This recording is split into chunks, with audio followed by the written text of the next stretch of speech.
good night rest, and we're able to enjoy some of Trieste and saw some things. But anyways, today we're going to be all day. We're going to be up here. We're going to have lunch again outside, the buffet like we did yesterday. So I think we now getting the roll of things, how things work, right? So that's good. So today we're going to have Glen MBENG opening. So he's going to continue his discussion on adiabatic quantum computing. And then we're going to have start with error mitigation in the morning.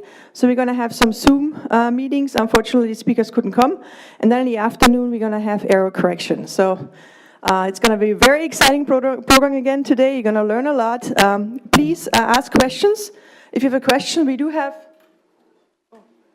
You're supposed to have a mic. Oh, we have a microphone, so we're going to try to use the microphone because people online can't hear you.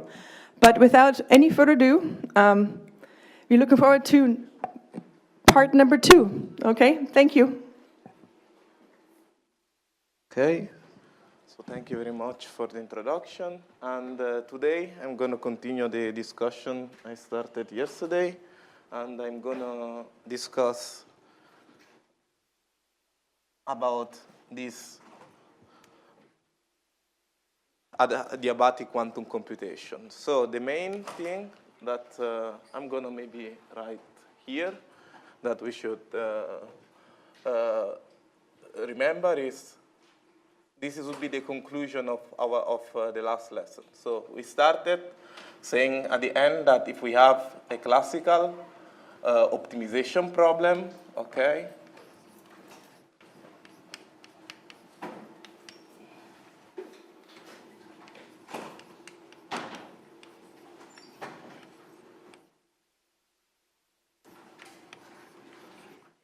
okay, so this is going to be the problem of given a certain function, h, which goes from a set of classical bits to R, is going to be finding the minimum. So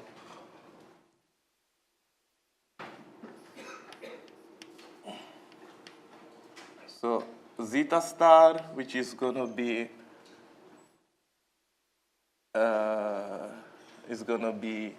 let's say, argmin, so it's going to be the minimum of h of zeta over all the bit strings. So here, zeta, as we said, are binary variables. Zeta 1 is a collection of n binary variables. Okay. So actually, let me just change notation compared to yesterday, and I'm going to use small n to indicate this. And this can assume, this zeta here can assume values 0 or 1. So as we said, there are some interesting problems that can be written like that. And what we discussed is that this can be translated in a ground state problem, okay, which is going to be finding the ground state of the following Hamiltonian, which we called final, H final, and it's going to be the sum over the Z over the strings of H.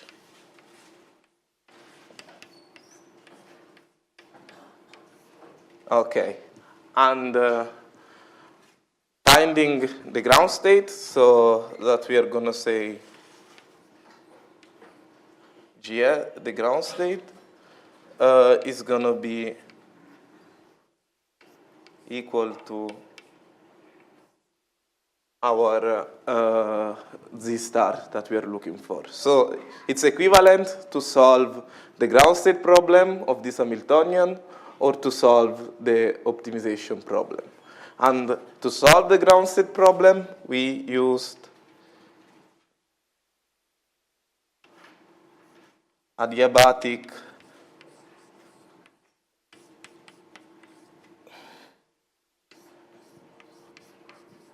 quantum computation.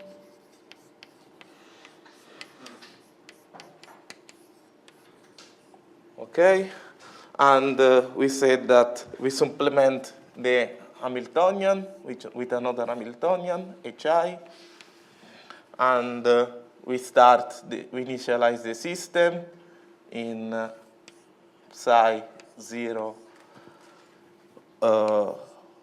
at time 0 is going to be equal to the ground state of HI. So we are going to call it C0, where C0 is the ground state of HI.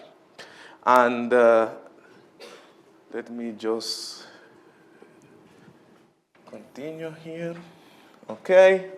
And if we do that, we can evolve the system with the following Hamiltonian.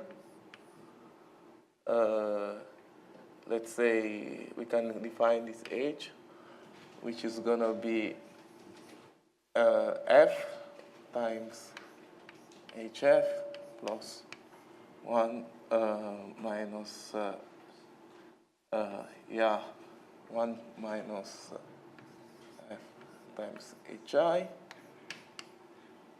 Okay, here maybe let's use a different notation because this F here just represents the final, that is final, so I'm gonna maybe write it like this, just to differentiate from this F, which is gonna be a function of S, okay, and we said that usually we will take it to be S equal to S. So the important thing is that F of 0 should be equal to 0, and F of 1 should be equal to 1. So under the condition, if I start from the initial state,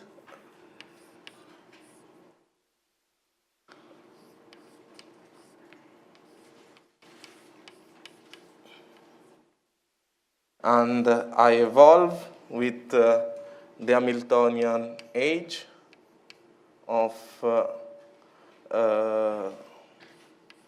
T over the total time.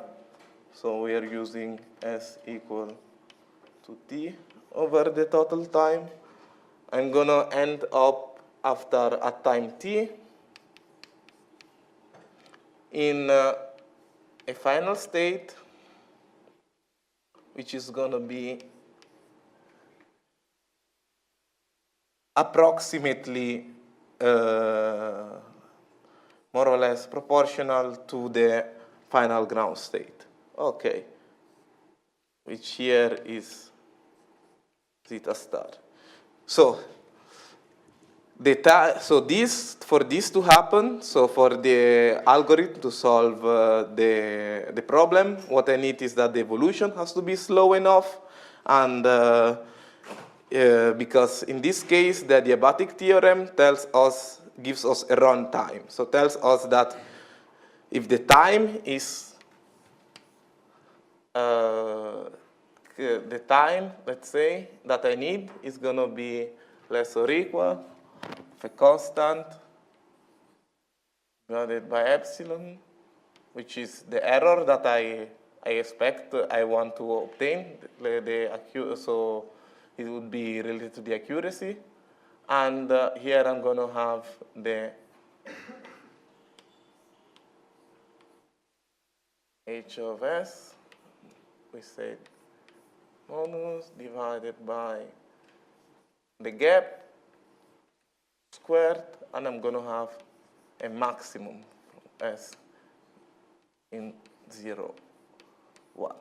Okay, so this is telling us that if we have a problem and we find these Hamiltonians, we can compute then for the time that is going to required to solve this problem with this algorithm by using the adiabatic theorem. Okay, so the adiabatic theorem, I'll repeat it just quickly. What it says that the system is going to remain in the instantaneous ground state of the Hamiltonian as long as we have this, let me just draw here we have that this gap, it's gonna be, these are the energies, this is gonna be the time, and we're gonna have the energies as a function of time for the, let's say, E0 state and for the E1. And this gap, it's the delta is this delta of S is going to be the difference between these two energies. So E1 minus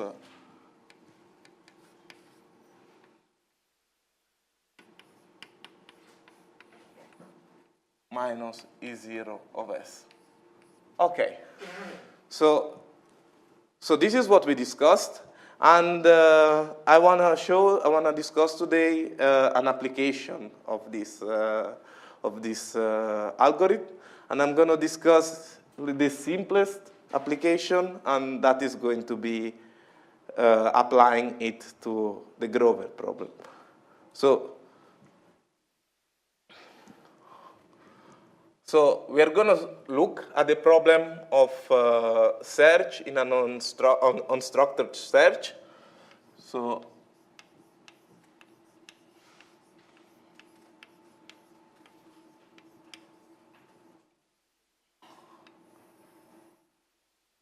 we are given a database which contains, in this case, n, which is going to be 2 to the n elements, which are bit strings of,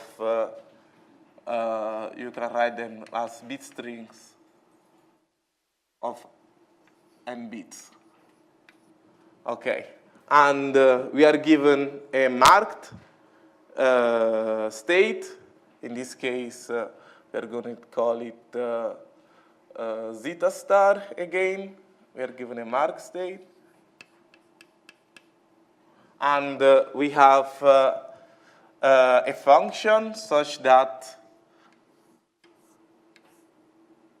if we call it on Q of Z, is going to give 1 if Z is the marked state and 0 otherwise.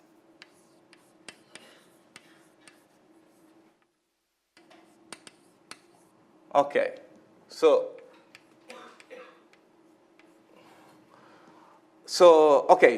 this is the function that tells us which is the string we are looking for, and in the Grover problem it's an oracle problem. So the problem involves the number of queries of times I have to call this function in order to find the item. So we know that classically,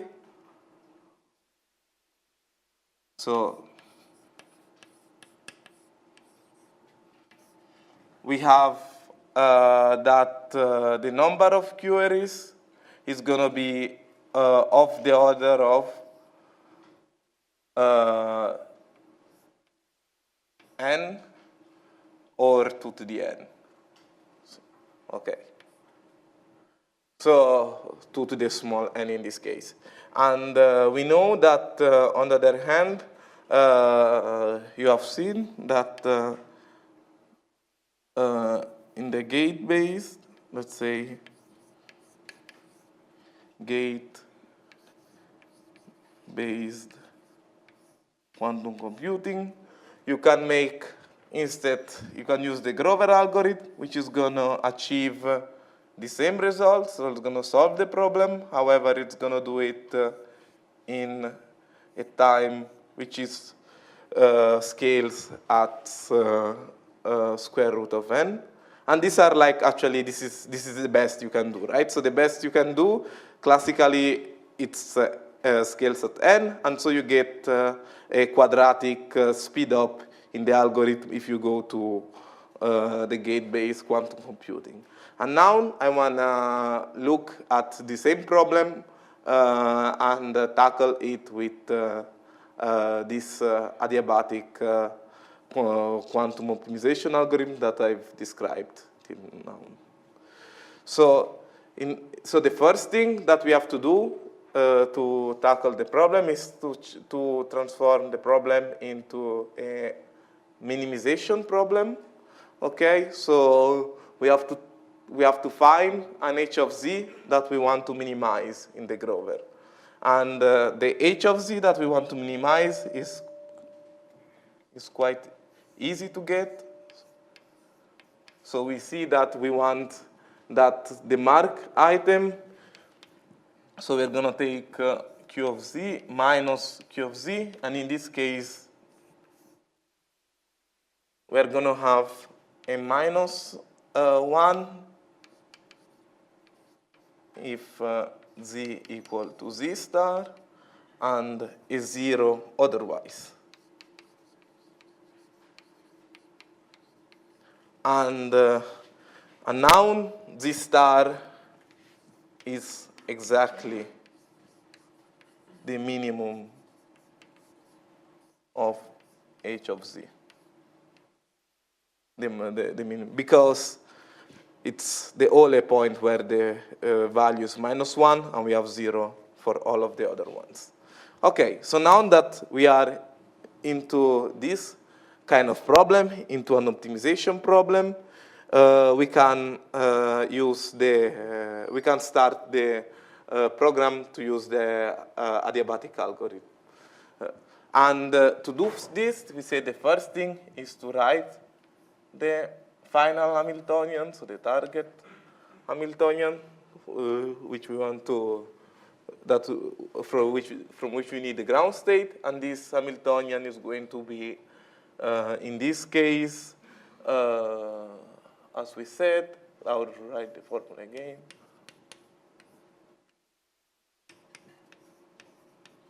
Okay.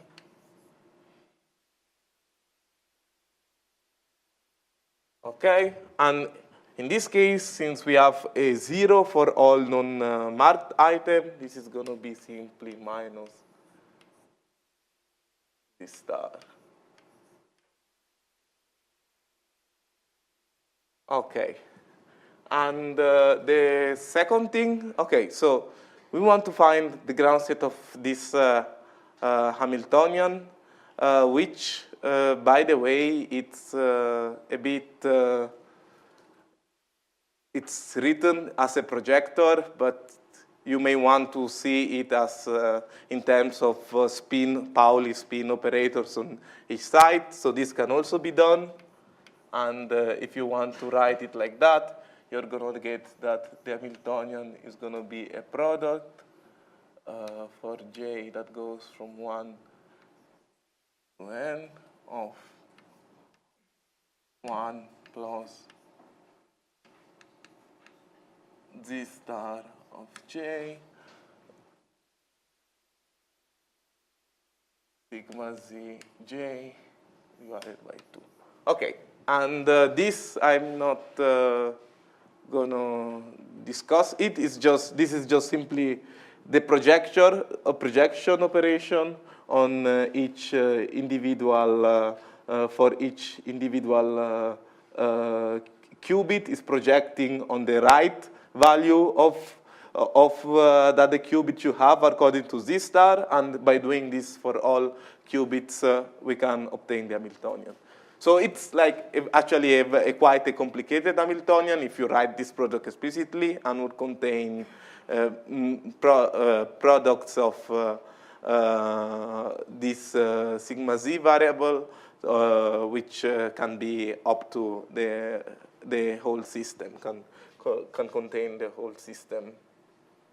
The second thing we need is an initial Hamiltonian. So we said that the initial Hamiltonian should be chosen should be chosen. Can be chosen by us. So once we have the final Hamiltonian, we have to make a choice and choose an appropriate initial Hamiltonian. So in this case, the final Hamiltonian is what is for us is going to be the oracle. So it's playing the role of this QZ here.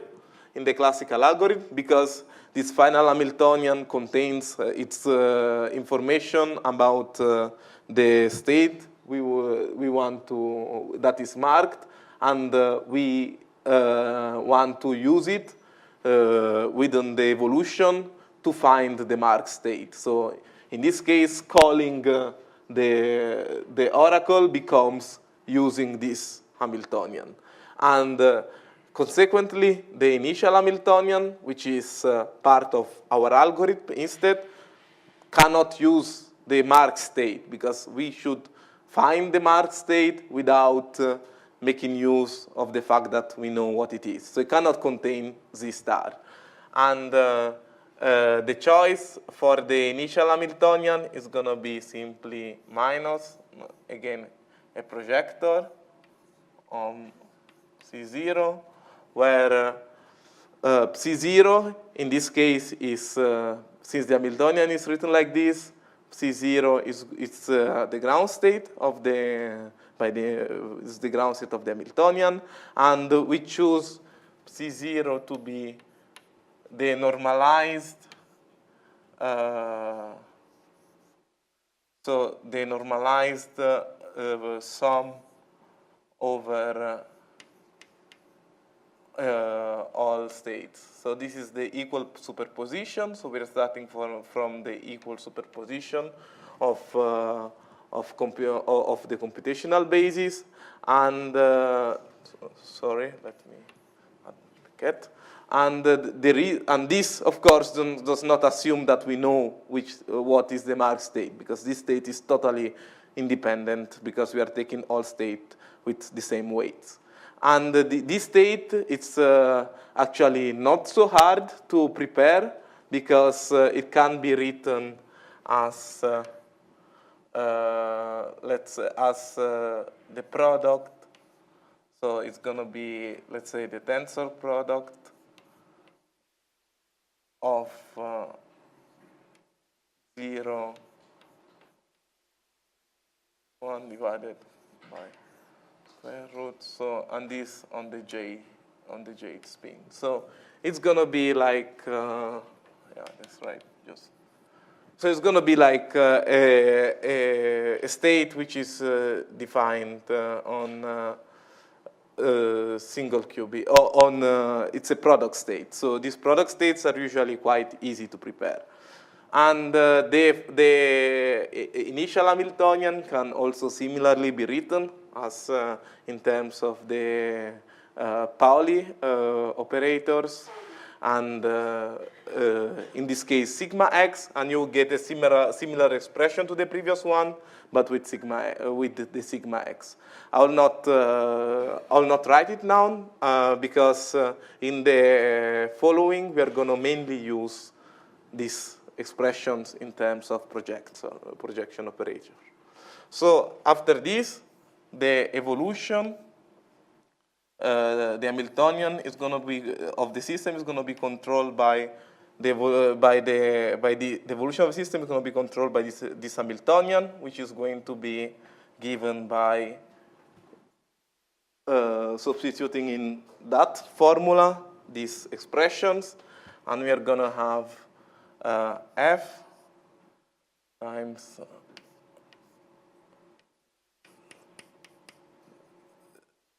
z star minus, and we're going to have 1 minus f times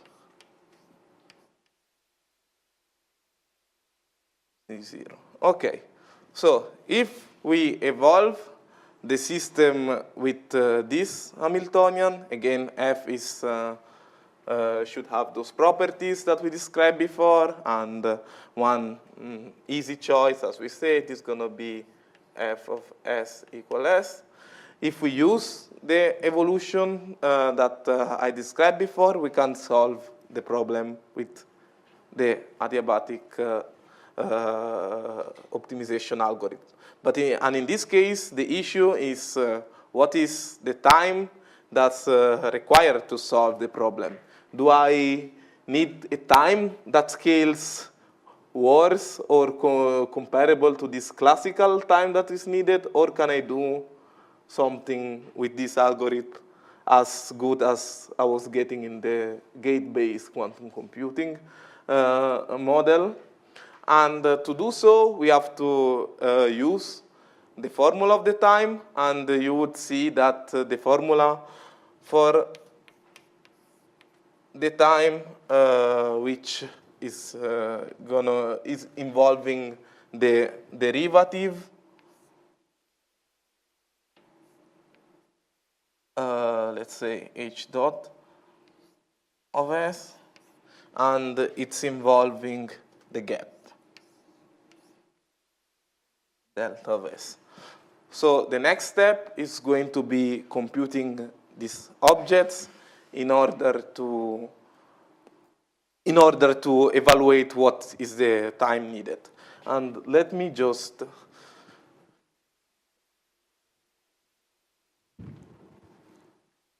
okay, so from here we're just gonna keep until here and just keep the results that we need on the blackboard.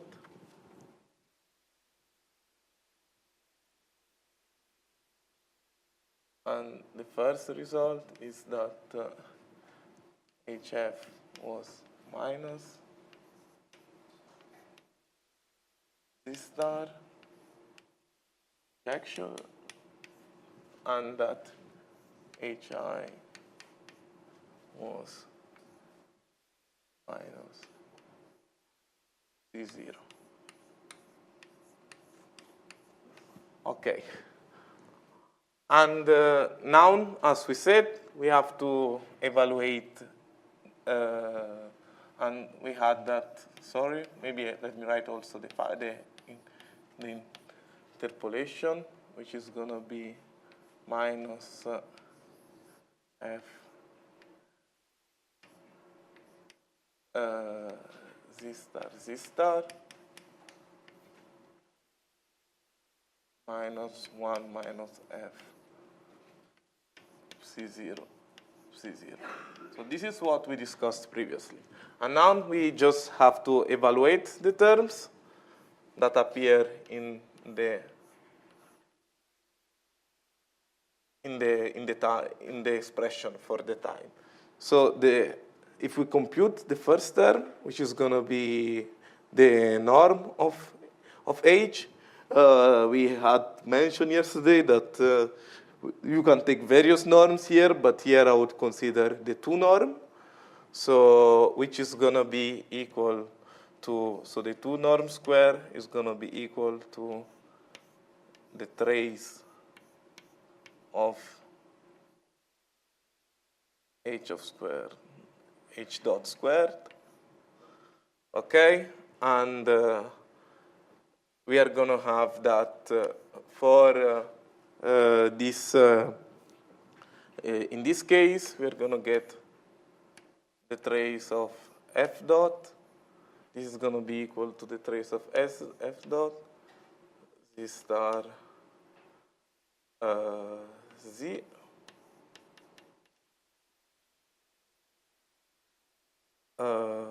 Let's say minus C0.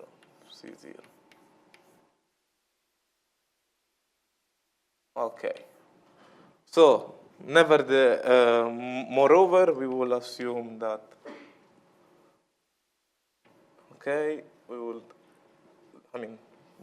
will assume that f dot is positive, so we can take it out from, okay, and we are going to use just this simple relation, which says that the trace of x, y, okay, is equal to, this is going to be equal to yx. Okay, so we are going to use this, and we can compute the trace. And let me just give you directly the result. So you're going to have that, the trace, sorry, the square. Let me write here just explicitly. I mean, that's correct, but let's use the trace form directly here so we can go to the next step. And in this case, we are going to have 1 minus 1 over n, where we use that the overlap between C0 and Z star is equal to 1 over square root of n. Okay. Okay, fine. And this is the first term that we need. So similarly, we can, for this problem, we can compute also the second term that we need, which is going to be the gap.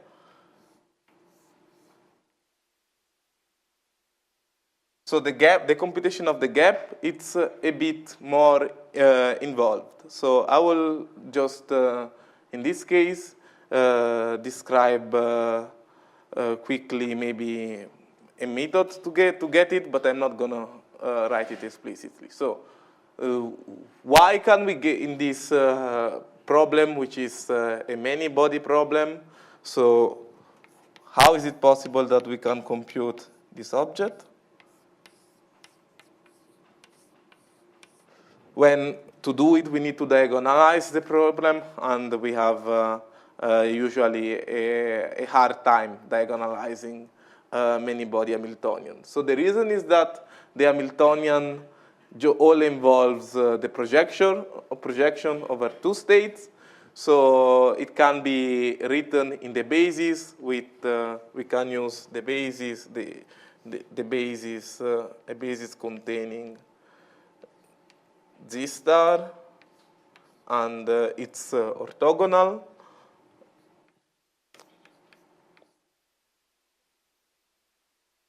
Which is going to be,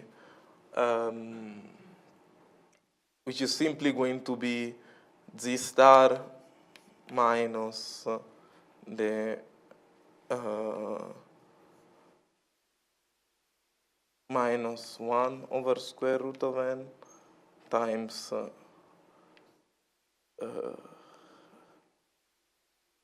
P0 divided by 1 over divided by the norm.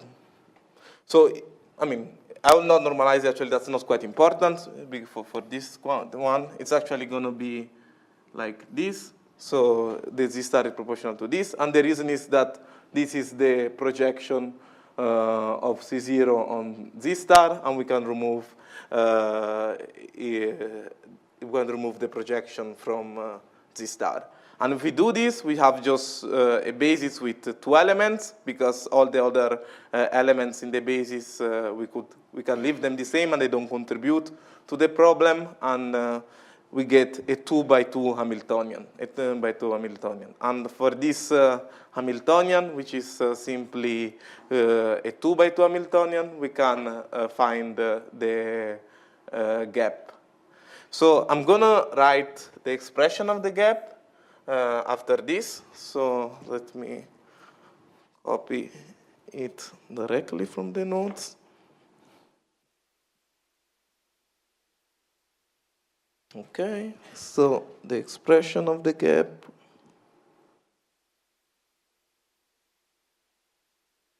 is going to be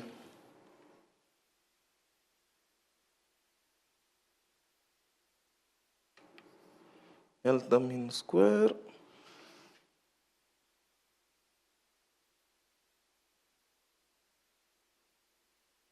one plus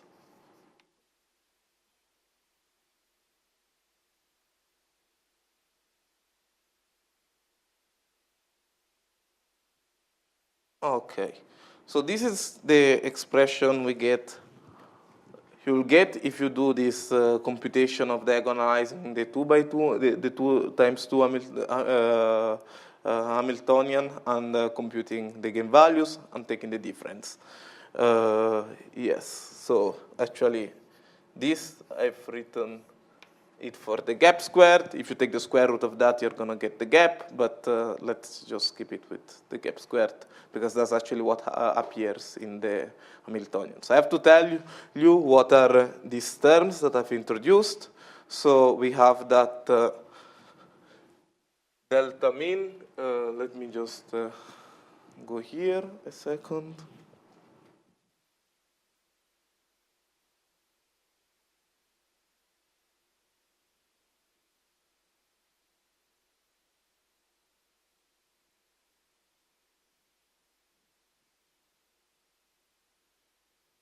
You're going to have that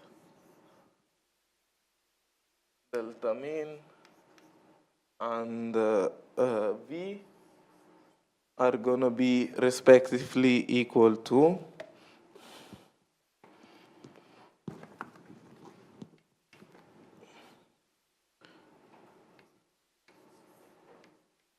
the square root of minus n and 1 over square root of n.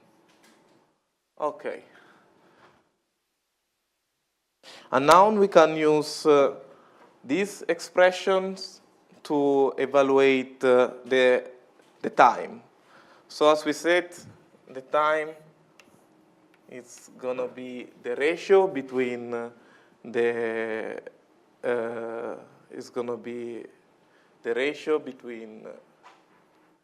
proportional, so to the ratio between h dot, and we have to take the maximum over S of the ratio between h dot and delta squared. And if we take this, in this case, we get an expression which is, let's write it. So 1 minus 1 over n. So this is the one for the h dot term, and we're going to have divided by delta mean.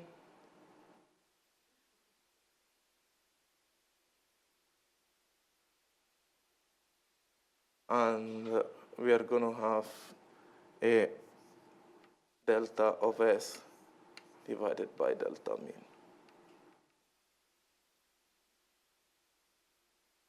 Okay, so what is? Let me put the squares because it's squared. Okay, so if I take this expression and I can rewrite it. I can separate delta mean squared from it. So this is going to be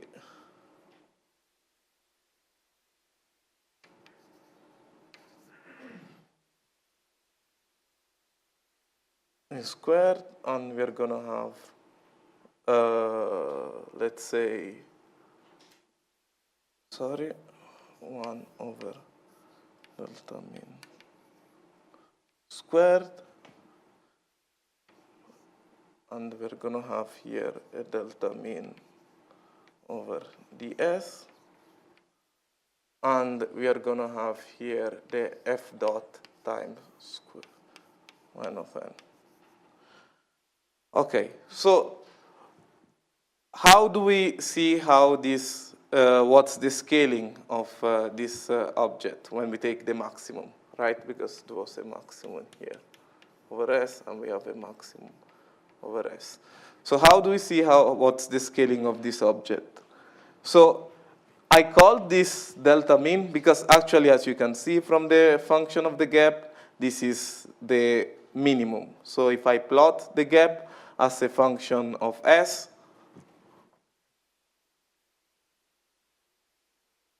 we are going to have that Okay, here we're going to have that the gap is like this, and S goes from 1, and at S 1/2.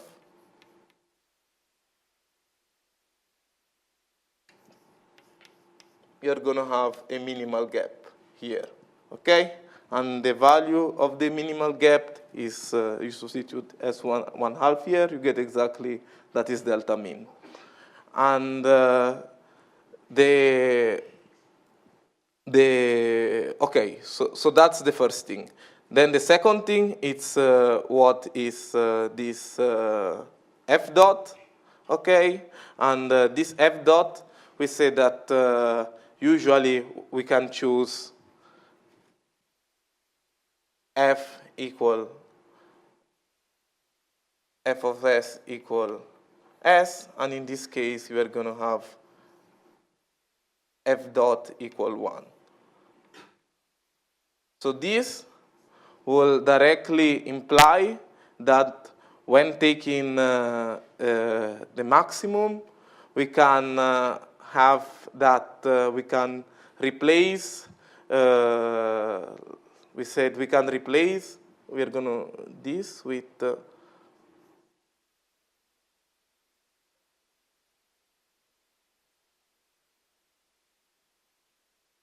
okay, times n, and we are going to have a maximum over S of the ratio of delta mean over delta of S squared.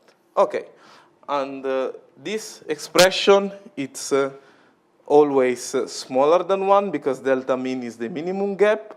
Okay, here I substituted the expression of delta mean, and what I get is that the time that I need, it's going to be under the assumption that I'm taking this linear schedule, is going to be proportional to n. And then we have a term which is square root of 1 minus 1 over n, which it's more or less proportional to n in the limit of large n. So we get that this unsatisfying result that that using this linear schedule in the Grover problem, we would have a result similar to the classical one. We have that the time needed, so the time for which I need to use my oracle, HF, it's scales as n, as the number of items in the problem. So how do we correct, can we correct this? And the issue is that this is closely related to our choice of the schedule. And the idea is that we can find a better schedule which does a better job. So we have to choose an F of S.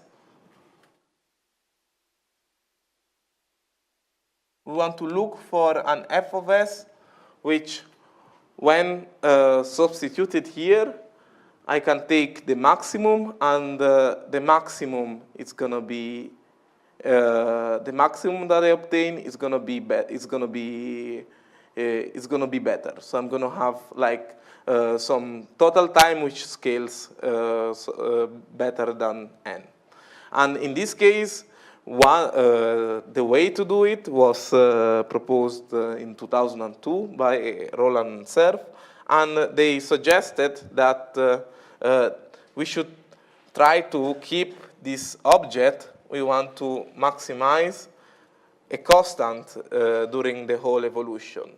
So what is this object saying? As we already described yesterday, this object that we're trying to maximize is telling us that when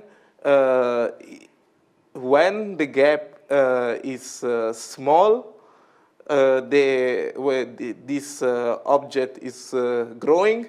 And so if I want the total time to be somehow reasonable and not too big, I have to slow down. So h dot has to be has to be smaller. So h dot has to, so I have to slow down the evolution when I see a closing gap. However, in the linear schedule, this is not done.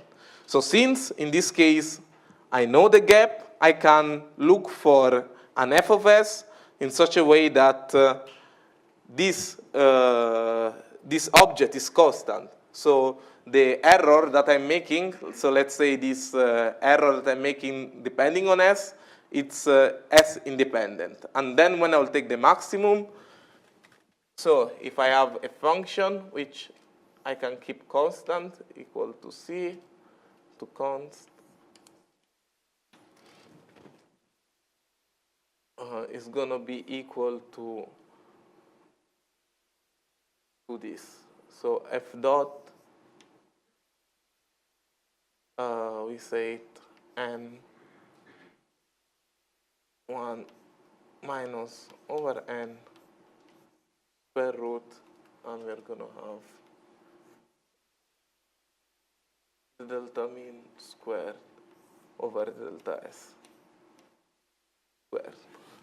Okay, so this is a differential equation for my function f.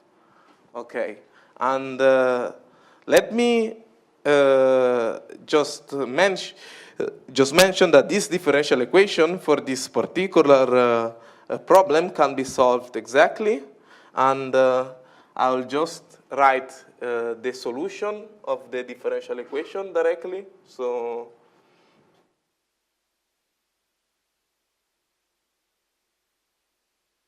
if you solve the differential equation that is below,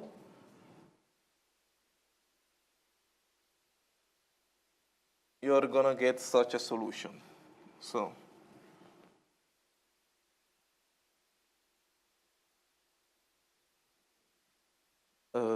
excuse me.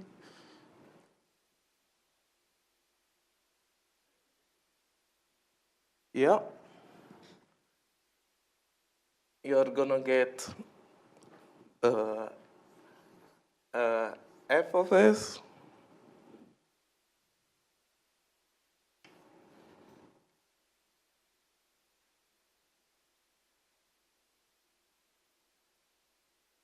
is going to be 1/2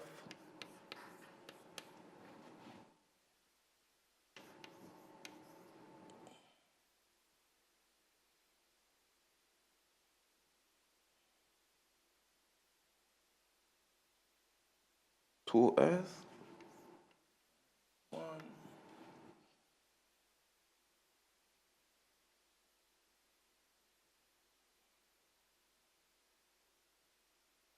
Okay, so this is the solution, and where the objects that I've introduced are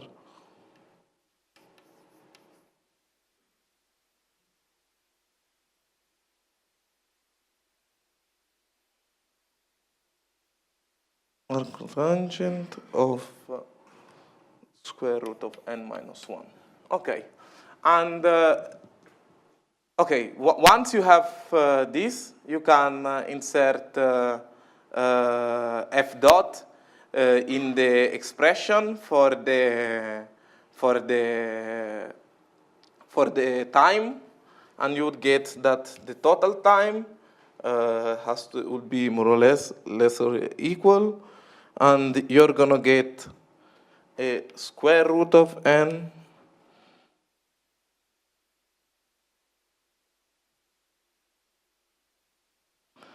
and okay, so you're gonna also get some arcotangent.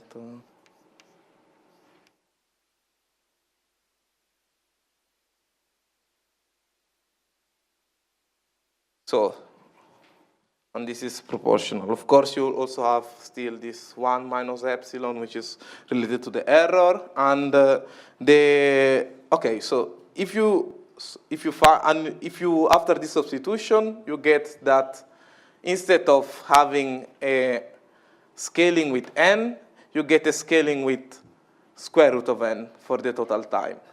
So let me just to give you an idea, I'm going to draw the kind of schedule that you get. Let me try to make it as accurate as possible.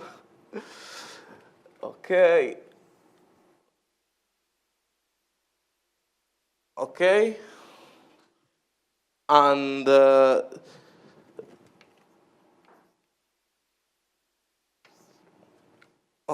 okay, sorry, this is F, and this is S. Okay, so this is the kind of schedule that you get, and indeed it's slowing down at 1/2, which is where we know that the gap is closing. So by taking a schedule which does this and computing it properly, we get a total time which scales, which in the end is scaling, is, let's say, has the order of magnitude of square root of n. So in this case, by doing this, we can recover the speed up that was obtained with the gauge-based quantum computing, and we can do this in this instead with the adiabatic quantum computing algorithm. So what is maybe the lesson from this problem? So first of all, we can recover the speed up obtained with the usual quantum computing model using this other adiabatic quantum computation.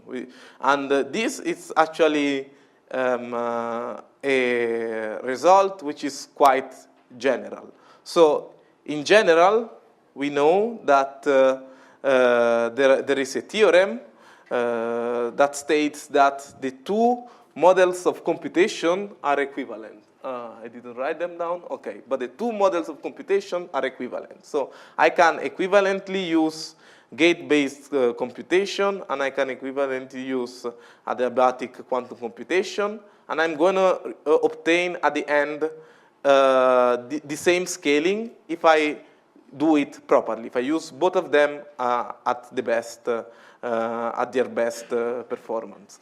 So I don't have to do, for example, choose wrong Hamiltonians or choose not the schedule, not in a smart way, because this is going to make the problem, the algorithm underperform.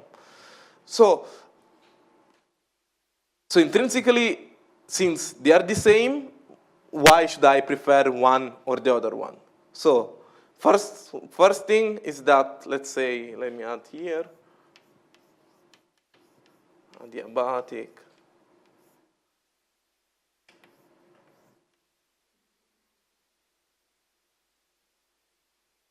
Okay, so let me describe the differences. So the difference is that while this one is obtained with using gates on a digital device, this one is obtained using an analog evolution on an analog device, but from how I've introduced it. And so this can run quite easily on analog devices. So this would be the first advantage. The second advantage is that since this computation, as we described from the adiabatic theorem, occurs only within the ground state, so the system is somehow, by the adiabatic theorem, forced to stay in the ground state, we would expect that this is somehow, as long as the temperature is low enough, somehow it's would have some intrinsic noise resilience to let's say, to thermal noise. And so this may have this kind of advantage. And the other thing that I want to mention are maybe some difficulties that you would encounter when using this kind of problem. So we saw before that this HF was actually, that is written here, is actually quite a complicated object in the Grover problem.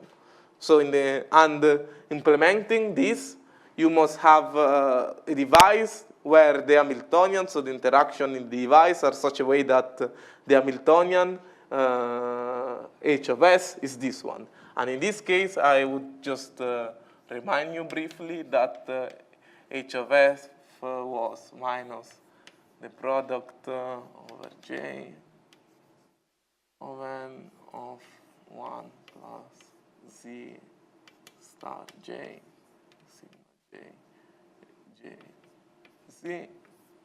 Okay. Okay.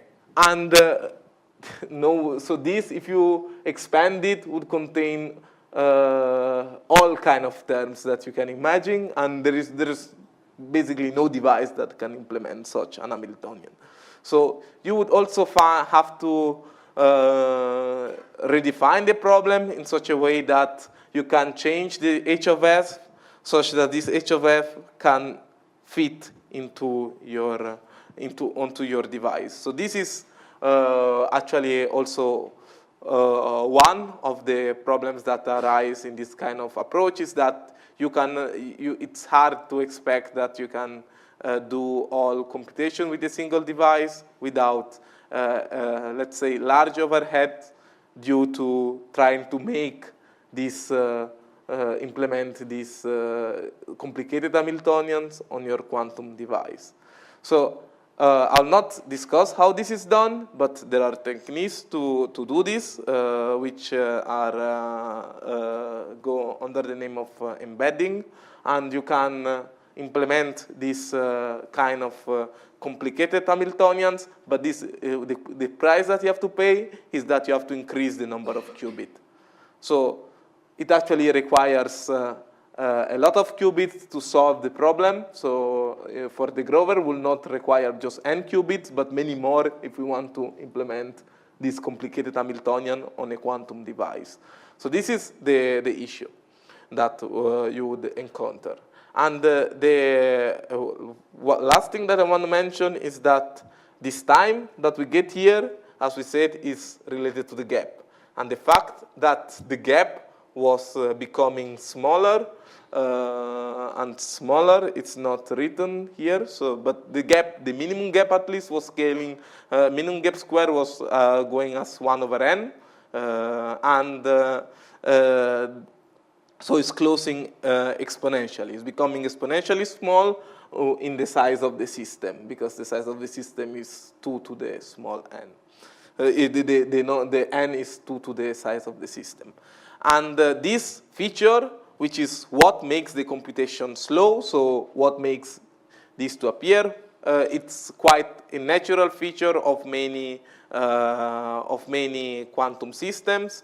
So in many quantum systems that describe problem Hamiltonians, you're going to have these closing gaps, and you're going to have to use similar techniques to try to slow down the closing gap if you want to obtain some, let's say, if you want to obtain some speed up using the best possible schedule.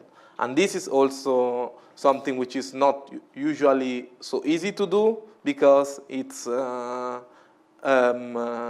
computing this difference, it's hard for the many-body case. As we said, we had an advantage because the Grover problem is very easy, and we were able to compute this and do everything exactly. So usually you will not know what is the runtime of the algorithm, because to know this, you need to compute the gap, and you don't know the gap. So in most problems, you not know what the runtime of the algorithm is, and what you do, it's usually goes under the name of quantum annealing. In this case, is you know that eventually you get a convergence if you go to a very long time, but you stop somewhere. You cannot stop when using the adiabatic theorem that tells you when to stop, because the gap is unknown. So you just stop somewhere, and you get some values, and you read those as an approximate solution of your problem. And this is an heuristic algorithm which is actually used, and it's implemented in current devices, and there are companies which commercialize these quantum annealers, usually that are mainly based on superconducting qubits, but there are now also some version on Rydberg, annealing with Rydberg atoms, and this is another way to try to solve these optimization problems. And it's at the moment there is quite some research going on in trying to see whether we can find a problem where this performs well. Because since we don't know the runtime, because we don't know the gap, we simply have to, in this case, try it on a certain problem and see how it's performing. And various companies and research groups are trying to find problems where this algorithm can perform well. Okay, so that will be all. Thank you very much.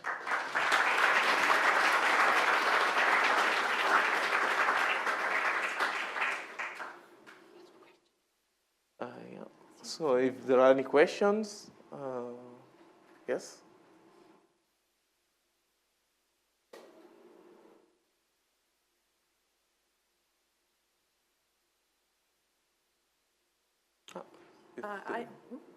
I have a question. Okay. So what kind of devices would you implement it today? Because you said it's not gate-based, what you're talking about. So which devices are you using to implement this algorithm? Yeah, so it's not gate-based. I said you can use superconducting qubits or atoms. I mean, in many cases, actually, in the gate-based device, what they do is that to realize the gates, they use some pulses or some analog control that they use to realize the gate. So what we do is, what you can do in this kind of devices is to go one step back and try to use directly the analog knobs and controls you have in your device. So it would work for most of the devices that are around. The main problem is that you're not going to have control over all of the terms that you're required to control to implement the driving Hamiltonian written there. So you need some device which is sufficiently flexible such that it can implement this driving Hamiltonian, complicated driving Hamiltonians, and is has sufficiently long coherence time so that you can get to the run. The run time is going to be of the algorithm is going to be smaller than the coherence time. And at the moment, mostly the experiments of annealing on large systems are done mainly with Rydberg and with superconducting qubits. Okay, thank you very much. In case there are no more questions, let's thank our speaker again. Thank you.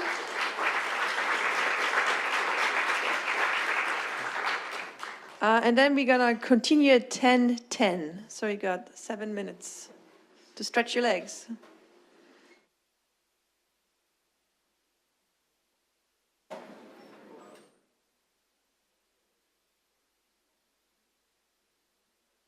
See that part? Take a picture. Thank you. Are you gonna be around or? Just for today. Just for today. Okay. Today is my last day. Can you hear me? Yes. Okay. So maybe I'll see you later. Yes. Yeah. For sure.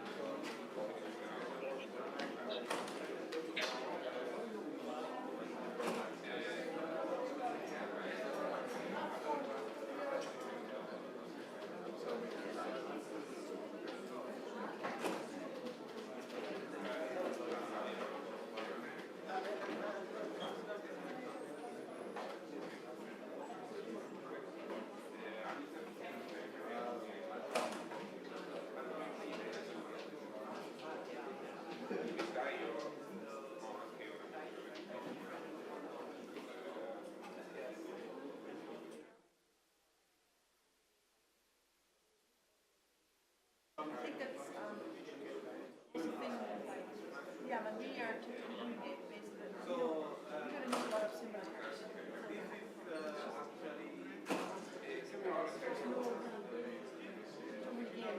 So, I didn't discuss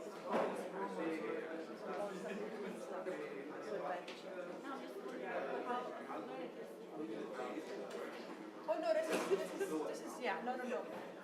And it was just, I guess, Technically, I think if I spend a few hours, since I do have some educational theories, I can understand, but our students generally don't. yeah, okay, yes, yeah. Yeah, it's difficult, right, because we're such a big different, like, But span of there should be knowledge. at least lecture notes. If he has lecture notes on at least put it on Slack or somewhere. Yeah, you can ask him, yeah. We can share the lecture notes, that'd be good. So I wanted to take like 2 minutes start to just, really not more than 2 minutes. I don't have a speech long. Okay, yeah, man, sure. Just wonder, because we do have, yeah, man, that's fine. I think this is, yeah, because it's gonna be online, we can just do 2 minutes. Yeah, 2 minutes. Okay. Tell them like, here's our site, we exist, we do this, we have scholarships, and ask me during the break. Okay, yeah. So can we see the,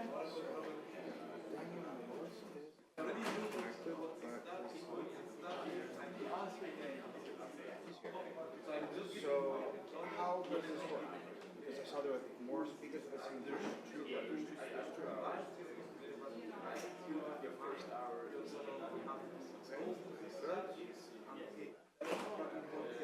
Professor Mills, can you hear us?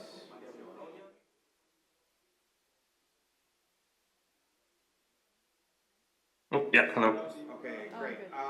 Yeah. Can you speak just one more bit so we can check your audio in the room? Sure thing. How does it sound? Okay, perfect. Do you have any presentations, anything you'll be sharing? Yes, I have a slide deck I can Okay, share. great. Let us try it real quick.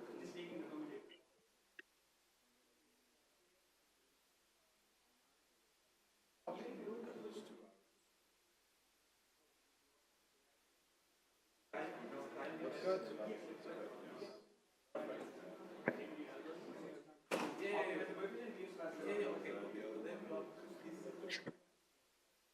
Yeah. And so first one and then the other. And we're going to do two separate recording sessions. Absolutely. No, it's up to you. It's one.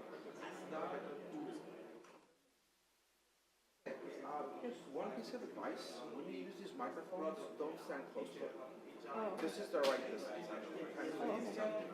Otherwise, it will pop. Because it's for it to be at a distance. oh, okay, so this is off. Oh, and yeah. Off, now it's on. Oh, okay, so got it. you guys can manage this however you want. Okay, got it. Okay? Daniel, we're Yes. gonna have like a 2-minute announcement right before you start. Is that okay? Just so you know. Yeah. Okay, no Okay. problem. Yeah, I guess we have to stay right. Yeah.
Will you be? Oh, okay. They're already on. They're already on. Yes. So I just stand here and, Just stand here, and then when you're done, if you don't mind, turn them off. and then I need to press. Yeah, just this. Okay. You say that we have advertisement and as well when we said yeah, when they sit down. Okay, let's get going for the next session. Before we have our session, we're just going to have a very quick announcement. Hi guys, I wanted to take this opportunity to make a little advertisement. So my name is Irina. I'm from Master in High Performance Computing. So our site, I've written there, basically all the information you can find there. I just to be very brief. So what we are, we teach scientific programming. So basically, we teach how to write high-quality professional codes for science, the codes that can be run on supercomputers or on GPUs. We also do have some machine learning in our program, though it's not a focus. From next year, we try to introduce quantum computing also. You can see the full list of our courses there. I would say we are a really unique program in the sense that there are not that many places that teach you how to do scientific programming.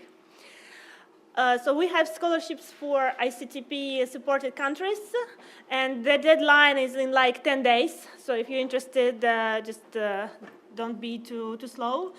We also have OJ scholarships this year for people who are local or like richer people who can support themselves, but at least they don't have to pay the fee, so they can get the education for free if they perform the project on a given topic.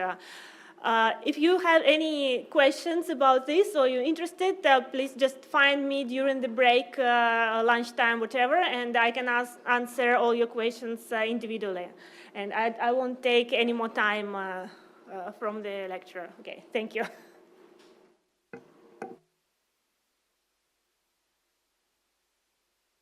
Okay, thank you very much for this very nice announcement and great opportunity, so take advantage of it.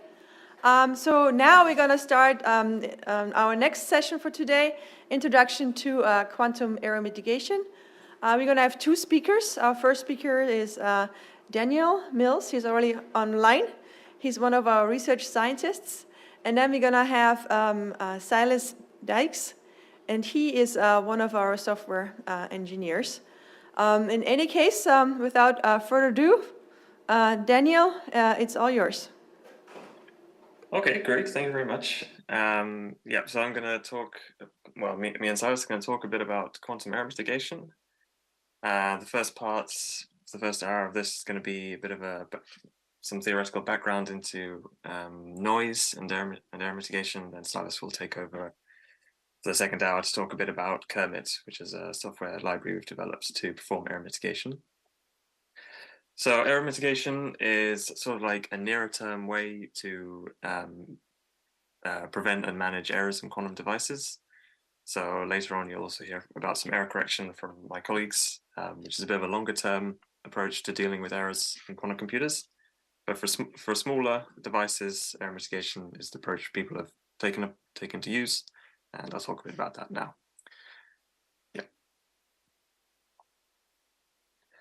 So there are a few ways that you might want to deal with noise in quantum devices. So the first thing you want to try is to reduce the noise in the components of the device as much as possible in the first instance. So this would include things like improving the quality of the pulse sequences that you make use of. For example, you can also use so this falls under things like optimal control and compensating pulses. And you can try things, you might hear about things like dynamical decoupling, which is some pulse sequences you can add into your quantum computation to undo some errors that you might have inadvertently added. So these are very low-level approaches to managing errors and managing them quite directly with the components of the device. You can try what I'm going to call circuit-level approaches. So these are approaches which will change the circuit that you're running, but not manage any of the results, for example. So things like noise-aware compilation and routing. So this would be where you're picking the best qubits to use on the architecture, for example. Things like frame randomization and randomized compilation. So these are adding additional gates into your circuit in order to undo some rotations that you may have accidentally added, or to randomize some of the errors to make them more favorable to you. So these are approaches where you take the circuit that you want to run and you change it directly. So this is a little higher level. So you're not dealing with the components of the device itself, but you're dealing with the circuit that you're trying to run. Above that, there's what I'll call application level approaches. So these are approaches where you might change the circuit, but you also do some clever processing of the measurement results you get from your circuit. So combining them in some clever way, or perhaps removing some that you know to be erroneous.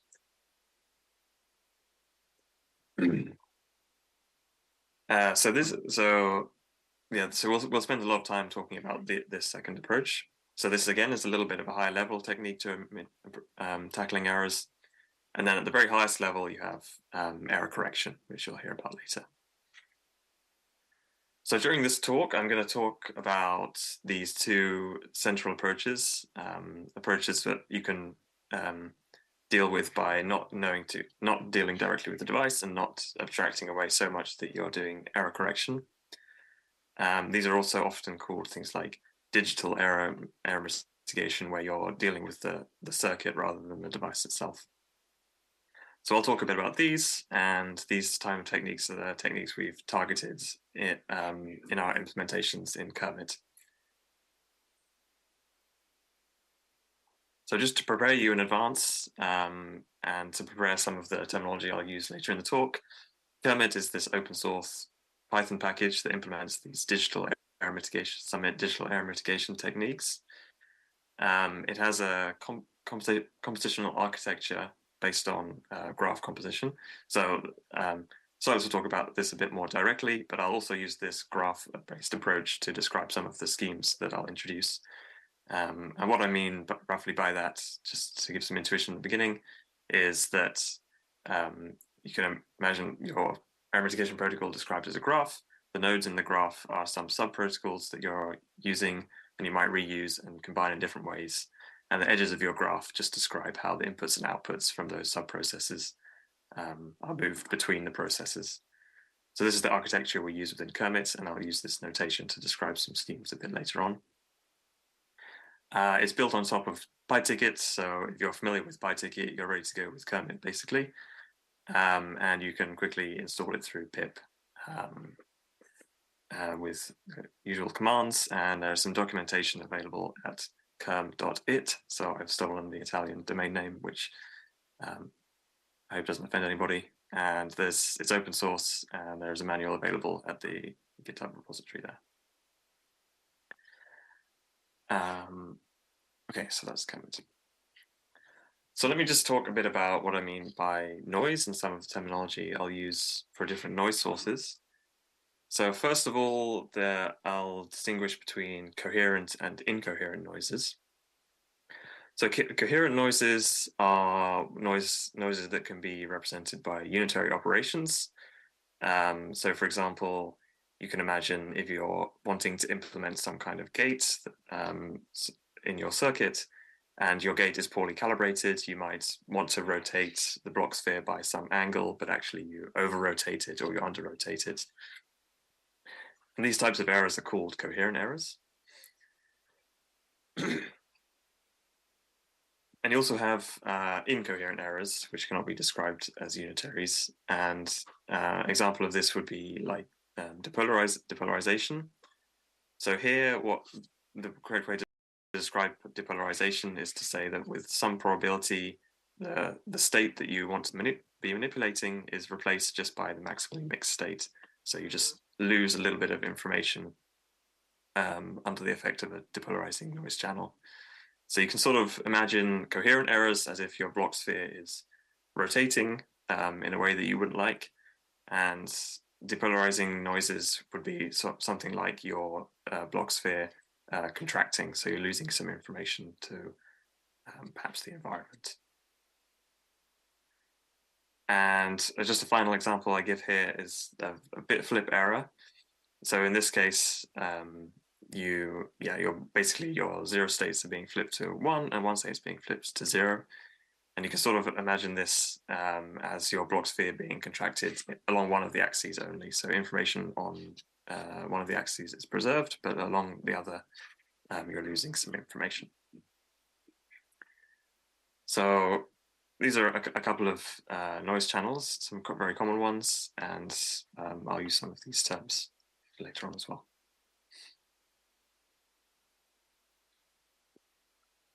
In practice, if you want to simulate noise, which you might be interested in doing, there are some tools to do so in Qiskit, for example. There is the noise model.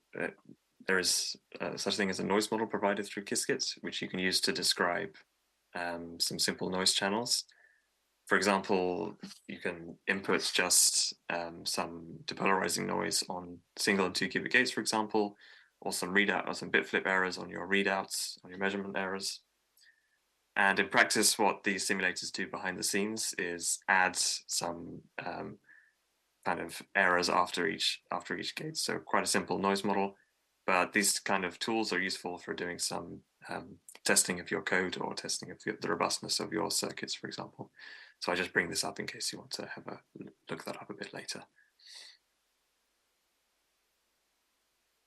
Okay, let me describe a simple, describe again a noise channel and a simple error mitigation technique. So I'm going to talk about state preparation and measurement errors, or what you'll hear often referred to as spam errors. And here the idea is that you perform your circuit and you perform a measurement, and with some probability the measurement causes measurement outcomes 0 to flip to be 1, and for measurement outcomes 1 to flip to be 0 with some probability. So you have this this simple channel to the left here. You can describe this using a matrix n. So here we have like 1 minus e with probability 1 minus e. The zeros remain in the zero states are measured as 0 with probability r. The 1 states are measured as 0 with probability e. The 0 states are measured with 1, and 1 minus r. The 1 states are measured as 0. So with this matrix describing your noise channel to hand, you can recover the ideal probability distribution just by inverting this matrix. So there's a simple technique once you've characterized these values E and R to invert the noise and improve the quality of your measurement outcomes. So just to say that a tiny bit more formally, you have this probability of measuring some outcome Z, given that the true correct measurement outcome was Z dash here. So this generalizes to more than just 1 qubit. So in the example I just gave, you had just a single qubit being measured, but this generalizes to many qubits. So you have, in the end, very large matrices. The size of the matrices grows exponentially with the number of qubits. And you can perform the error mitigation by inverting this matrix S on the noisy probability distribution to recover the error mitigated probability distribution. So just to return to the graph notation that I mentioned before to describe this error mitigation technique.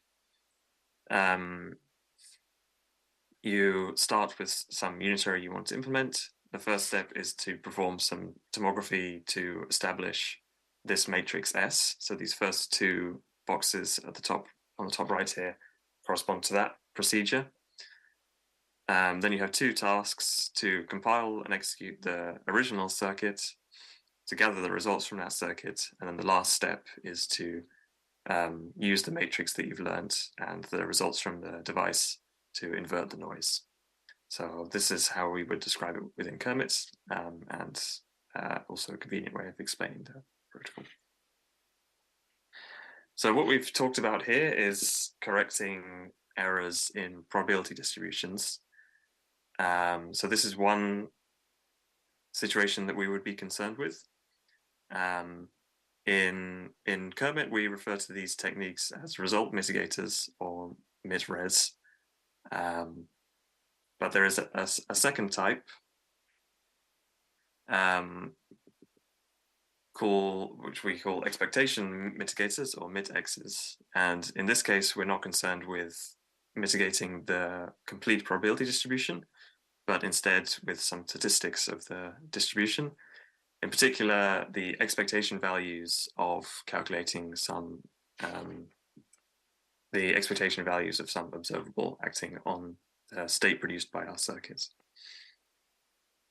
So in such experiments, the inputs that you're concerned with are the circuit unitary and some observable that you want to calculate the expectation of. And indeed, so I have here the goal is the expectation value of this observable defined by this trace quantity here.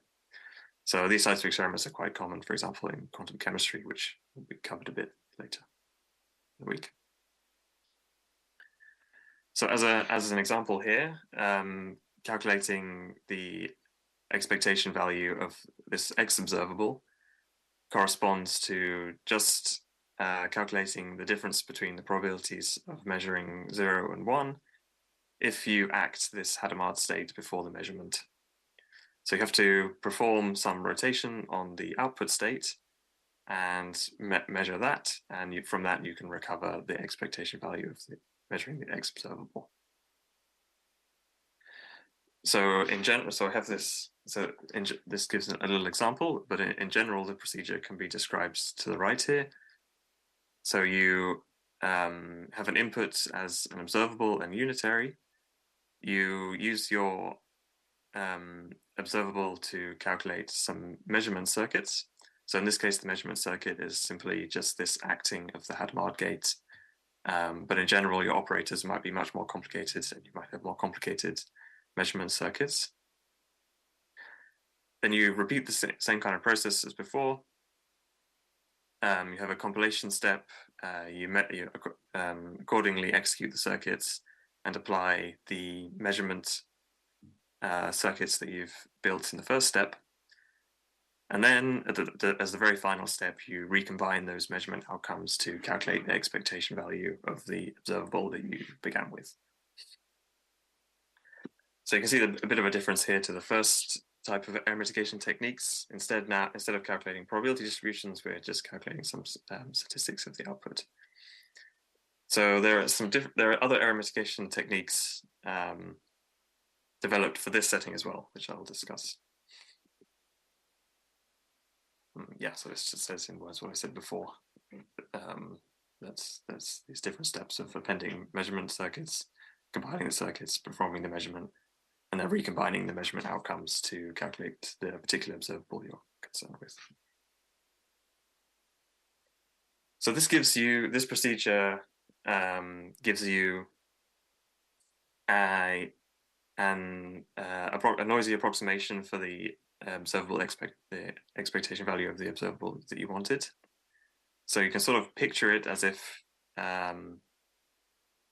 the expectation value is noisy, and it's sort of like, as you can imagine it, as if it's a distribution that's been shifted slightly.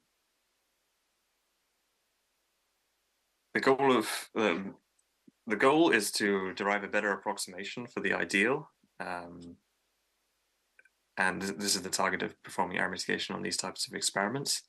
Typically what happens is you improve the accuracy of the approximation, but you increase the variance in the approximation of these quantities. So this is a trade-off that you inevitably have. So you can have this kind of picture in mind of the distribution being spread out by performing error mitigation, but being drawn closer to the ideal.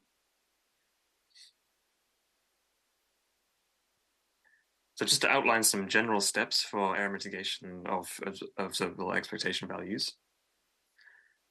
So typically the first step is to take the circuit that you want to run, perform some operation on the circuit, which I'm representing here by these U's. This basically allows you to build up some data that characterizes the noise of the device in some way. You're also it's also taken that you have at your disposal some relationship that the data has between itself. So combining the data in some clever way should be able to reduce the errors. So this functional model step of an error mitigation scheme. And then finally, you use this data that you've generated in the first step and some knowledge you have about how this data should be related to itself in order to recover an error mitigated approximation for this observable expectation value. So there are these two kind of things that you need to learn during an error mitigation scheme, and then finally you can recombine them to produce a better approximation. Okay, so this is a general outline. Let me give a particular example of an error mitigation scheme. So first off, I'm going to talk about what's called zero noise extrapolation. So the idea here is that, or at least the intuition is on the bottom right here in this graph.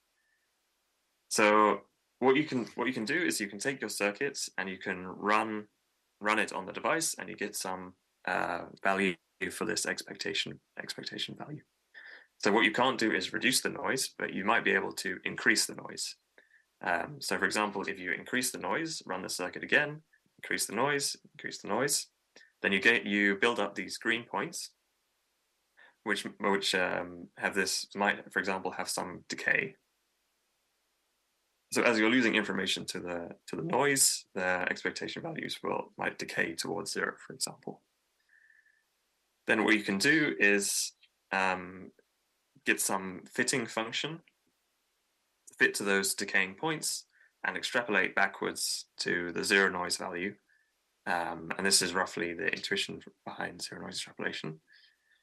So there are a couple of things that you need in order for this to make sense. You need an approach to increase the noise, and you need an approach to you need to agree on a function to fit to the decaying value of the expectations. So one approach that you might use to increasing the noise is to replace every gate in the circuit with itself, followed by its inverse, followed by itself. So the kind of second two gates, the gate and its inverse, cancel out in the unitary that you're implementing. So the circuit that you're implementing is unchanged. But the result is that if you replace every gate in this way, that you've increased the noise by a factor of 3. And you can repeat this process to increase it by a factor of 5, any odd integer. And in this way, you can increase the noise in a controlled way. And there are other techniques to increasing the noise as well. You might, if you have lower level access to the pulses, for example, you can consider stretching the pulses, or you can replace the gates in some other way. But this is one example you can keep in mind. So that's the first step. The first step to build up this data that you need to perform the error mitigation. The second step is to consider this functional model. So this is the function that you're fitting to the data. And there are, again, a few different functions that you might try and fit. Some common ones would be to fit some exponential decay to these values, or some polynomial function. Each of these have their own justification for doing that. And it'll depend a bit on the device you're working with or the circuit you're working with as to which you might choose. And then the final step in this case would be just to, so you have your data, you have your function that relates the data, and now you can use that just to extrapolate back to the zero noise value. So this is the zero noise extrapolation technique in our abstraction that we described.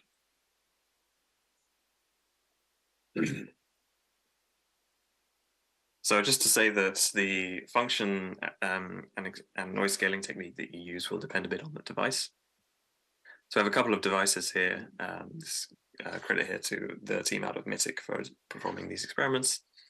In this case, the ideal outcome would be 1. And on the 2 different devices, you can see how, as the noise is scaled, the decay is different. And indeed, the extrapolation technique, which corresponds to the color of the points at the 0 noise scaling value, the accuracy of those extrapolation techniques depends on the device. So, for example, on the IBM London device, exponential extrapolation is closest to 1. On the Rigetti device, it's Richardson extrapolation, which is a form of polynomial, a kind of polynomial that you would use for extrapolation. So it's a bit unpredictable which is the best one. That's something to keep in mind when you use these techniques. So what I said when I was describing zero noise extrapolation is that you can increase the noise, but you can't access this area in red here that corresponds to reducing the noise. So there is one case where you can reduce the noise, and this in particular is when you're considering Clifford circuits. So Clifford circuits are a subset of all circuits that happen to be classically simulable. And the approach of Clifford data regression, which is another error mitigation technique, is to make use of this fact. In particular, the approach is to take the original circuits as given, and to look into the circuit, and for every gate in the circuit which is not a Clifford gate, to replace that with a random gate from the Clifford group. So the result is that your circuit, all the non-Clifford gates in your circuit have been replaced by Clifford gates, and as a result, you can classically simulate the circuit. You run those classically simulable circuits both on classical devices and on quantum devices, which allows you to build up a relationship between the noisy and exact values for those Clifford circuits, which are similar to the original circuits. And you can use that relationship to relate the noisy expectation value from the original circuit to what you can conjecture it would be in the exact case. So that's the intuition behind this Clifford data regression technique.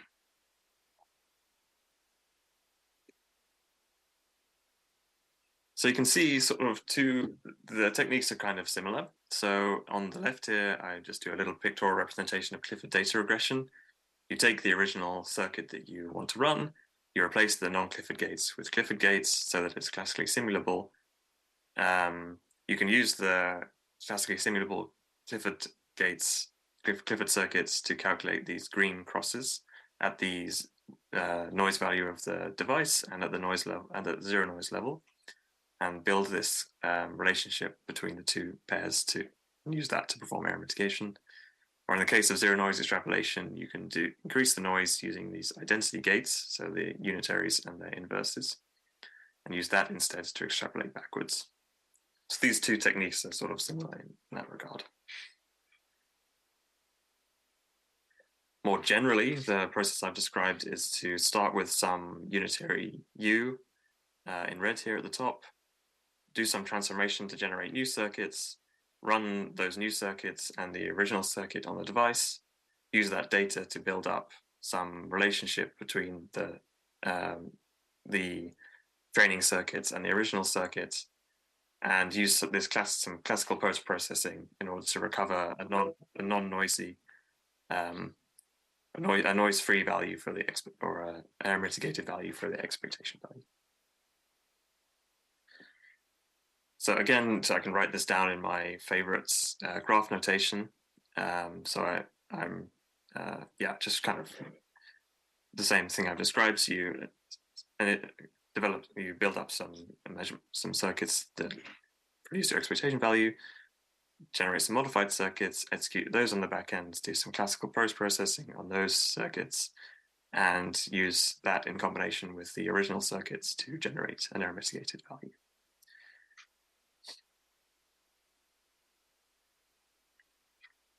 So, okay, so now we have an idea about result mitigation and expectation value mitigation, and a few examples of such schemes.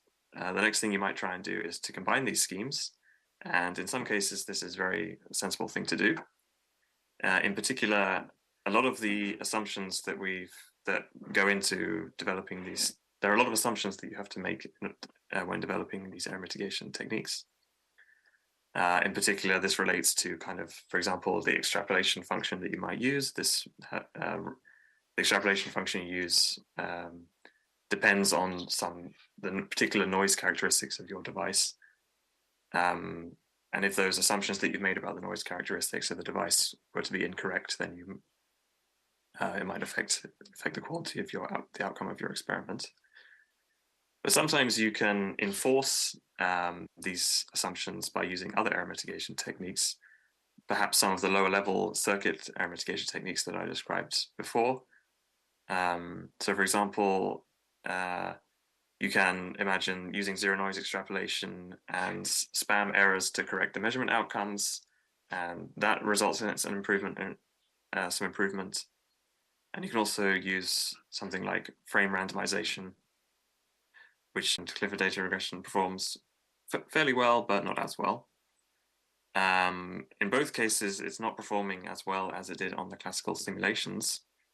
And this is because for the noise models used for the classical simulations are, of course, much simpler than the noise models on the real devices, and probably lower in amplitudes. So on the real devices, you have much more complicated noise sources, and the assumptions that go into developing the error mitigation techniques are not necessarily met by these real devices, whereas for the classical simulators, you're sure that they actually are. So you see that the real devices don't perform as well, but error mitigation still seems to help you out.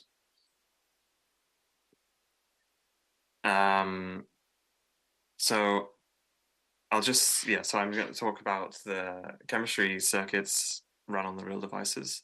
So I should have flashed this up a bit earlier, but the chemistry circuits sort of have this kind of ladder structure where you have CZ gates acting on 2 qubits in this kind of ladder structure with a small just a single qubit rotation at the bottom, followed by this increasing ladder of CZ gates. And this occurs for many layers. So running these circuits on the real device, you see the same thing as you saw with the classical simulations. In particular, roughly speaking, CDR, the Clifford data regression, does better than zero noise extrapolation. Most of the time, error mitigation helps.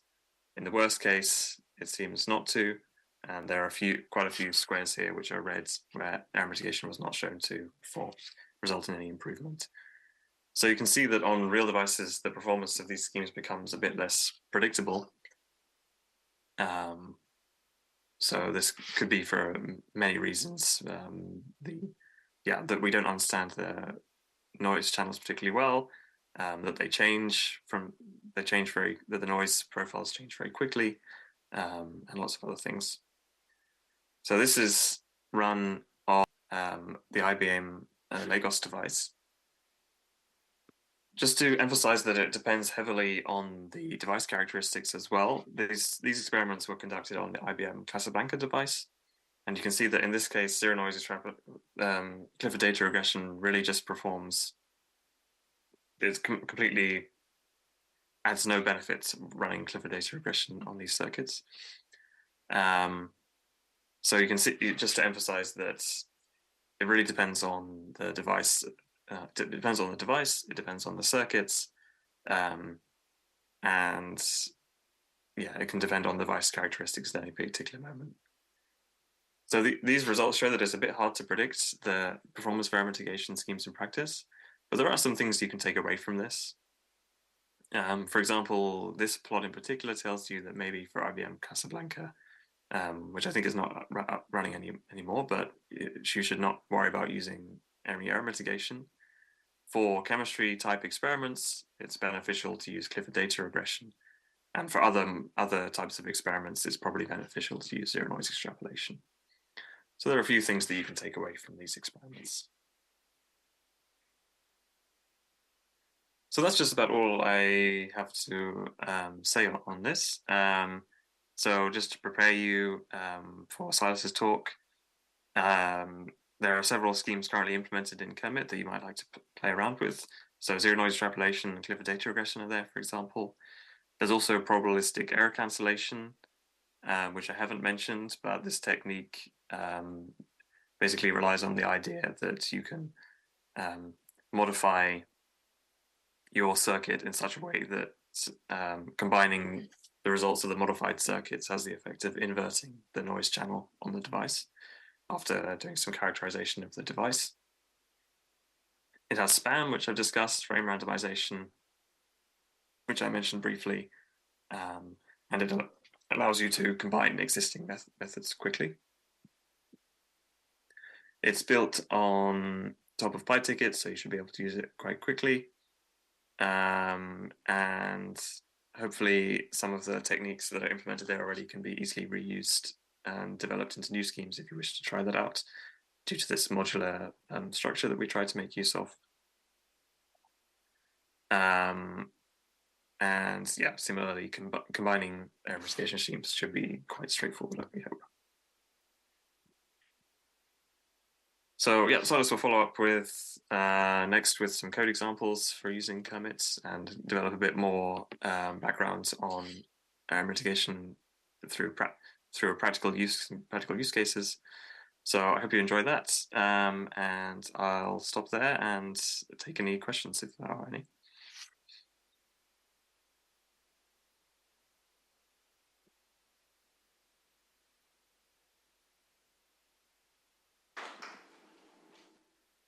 Okay, let's have some questions from the audience. You're going to need to have a microphone in order to communicate with our speaker.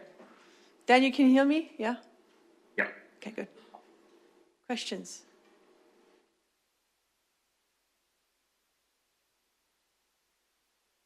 Okay.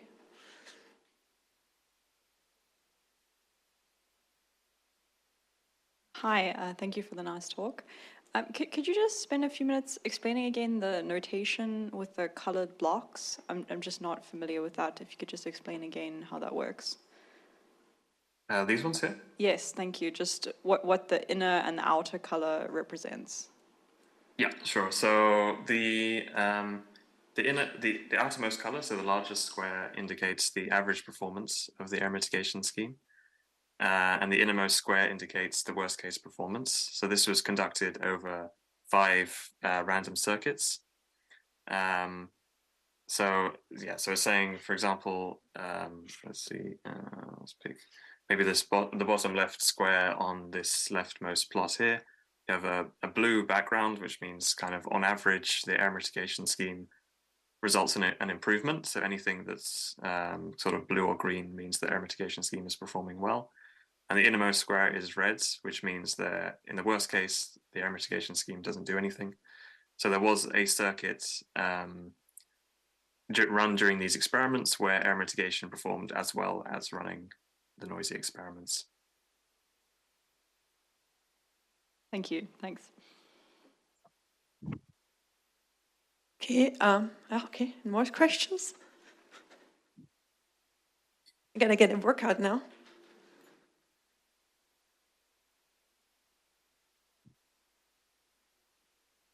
Hello. Is there a fundamental limit for error mitigation complexity? How much error mitigation complexity, for example, do we need for different problems? So are you referring to the resource consumption of the error mitigation schemes? Mm-hmm. Yeah, so there are limits. So the resource consumptions to maintain the same accuracy of the prediction of the expectation values grow exponentially. But so these techniques will not work when circuits become really very large. The idea is roughly that these error mitigation schemes will carry us along until we have enough qubits to perform error correction, and then error correction will sort of take over. Yeah. Okay. Thank you. Okay, great. Other questions?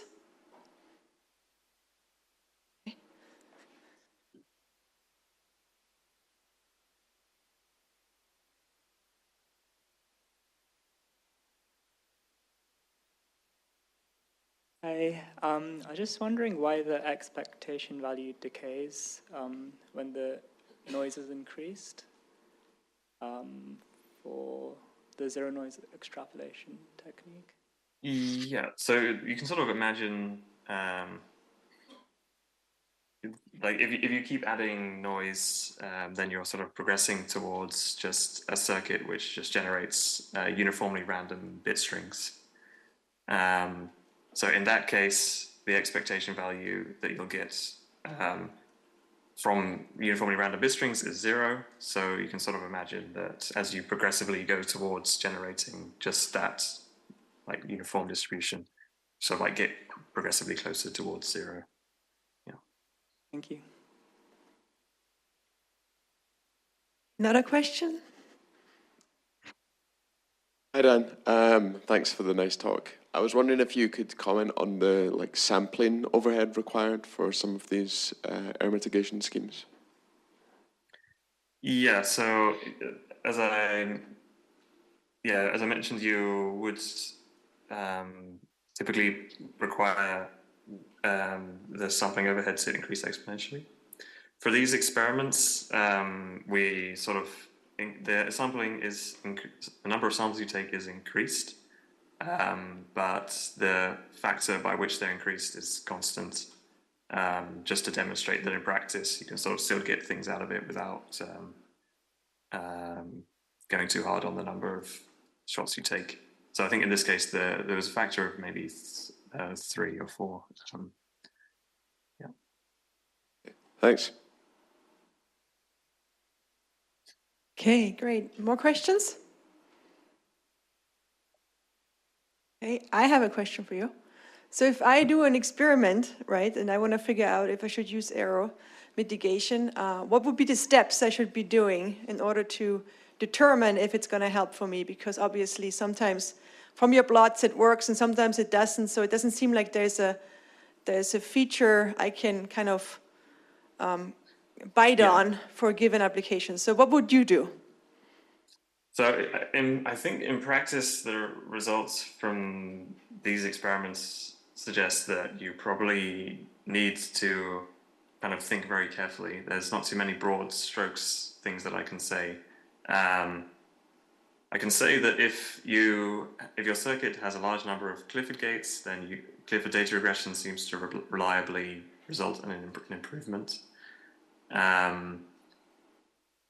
Otherwise, you can use zero noise tracking. So this is like something you can take directly out of these experiments. But in practice, you probably need to sort of experiment a bit with smaller instances of your problem, with some schemes that you think might work, and run with that. So a lot of schemes will work quite reliably, like spam error mitigation will reliably work fairly consistently, so you can make use of that. But you can try a bit with some of these more general techniques that are also techniques that are specialized to particular problems. For example, in chemistry, there are a lot of cases where you have some symmetries in your problem which you can make use of to do some error mitigation. So basically, there might be bespoke techniques which you should definitely use. There are techniques which perform reliably generally, such as spam. There are techniques that work in general if you have lots of Clifford gates, and apart from that, you'll have to play around with some smaller instances probably. Yeah. Oh, okay, thank you. We have one more question.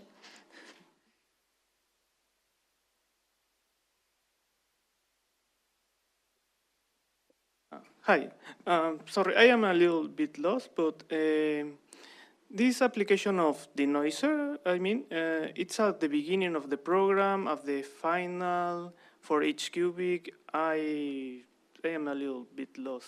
Or after some operation. Sorry. The denoising. Yes. Yeah. So these were zero noise extrapolation and Clifford data regression. So in this case, there were the steps that I described. So there's sort of like the data gathering step where you change the circuits and you run the altered circuits on the device. So this builds up some data. The correction is sort of like some classical post-processing on that data. So the improvement in the result comes about because of the classical post-processing on the data that you've gathered. Okay, thank you. Okay, thank you. More questions? Yes, got one more over there.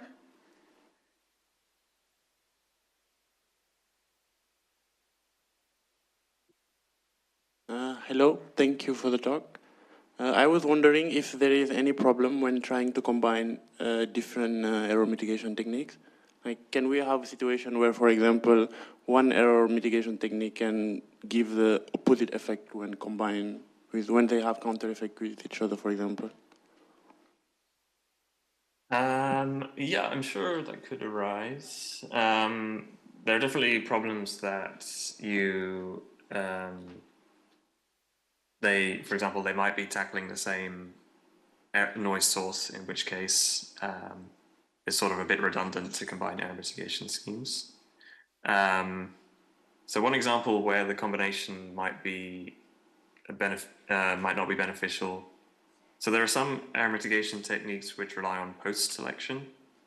So for example, they basically detect that for example, they might detect that some error has occurred in your circuit and then delete that particular shot from your results. So that in principle is good, but it has the effect of changing the description of the noise model. And that the description of the noise model might be relied on by an error mitigation scheme that you use later. So by removing that noise source, you're sort of changing the assumptions that another scheme might make, for example. So there is examples where combining them, you should think a bit carefully about, yeah.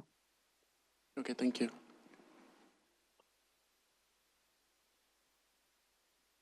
Okay, thank you. So I guess if there are any more questions, you can always put them in Slack. And Daniel will check Slack, right? If there are more questions, great. So I didn't say that Daniel Mills, he joined us from the Quantinuum office in the UK. And we'll have a 10-minute break now. It's thank Daniel again for a very nice talk. And 11:20, we're going to continue with part 2. Okay? Thanks. Thank you. Bye.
Hello, Silas. Can you hear me? Yeah, I can. Morning. Okay, great. Do you mind if we test your connection real quick? Go for it. Okay. Can we see your slides, please? Yep, can do. Awesome. Great. Do you have any? Oh, okay. Do you have any audio or video in your presentation? Not in my presentation, no. Okay. Then we're good. You can hear us. We can hear you. So I think we're good. Wicked. Do you want me to start in 5 or whenever? Actually, it's up to the organizers. I think they have a coffee break right now. In which case, I'll just hold tight and get going when I'm told to. Okay. Yeah. It won't be long. Cool. Sounds good. Okay. Yep.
Okay, so please take a seat, everyone. Come in. We'll continue with the next session before lunch.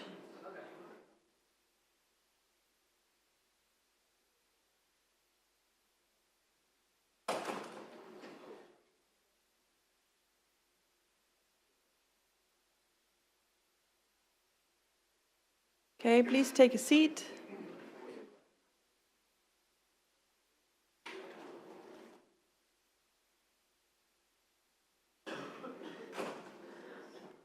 Okay, so for the next hour now, we have our next speaker, Silas Dalks. So Silas is a senior software engineer at Quantinuum. He's also joining us remotely from the UK. And here's Silas. Hi. And he will tell us more about error, right? Error mitigation. So without any more delay, it's all yours, Silas. Thank you very much for the introduction. Thank you everybody for having me remotely. So yeah, as Catherine says, Dan's just hopefully, I assume, introduced you all to the basics of error mitigation, or at least the kind of error mitigation we've been interested in. And he's also talked a bit about Kermit, which is the software package we developed for actually implementing these schemes of interest.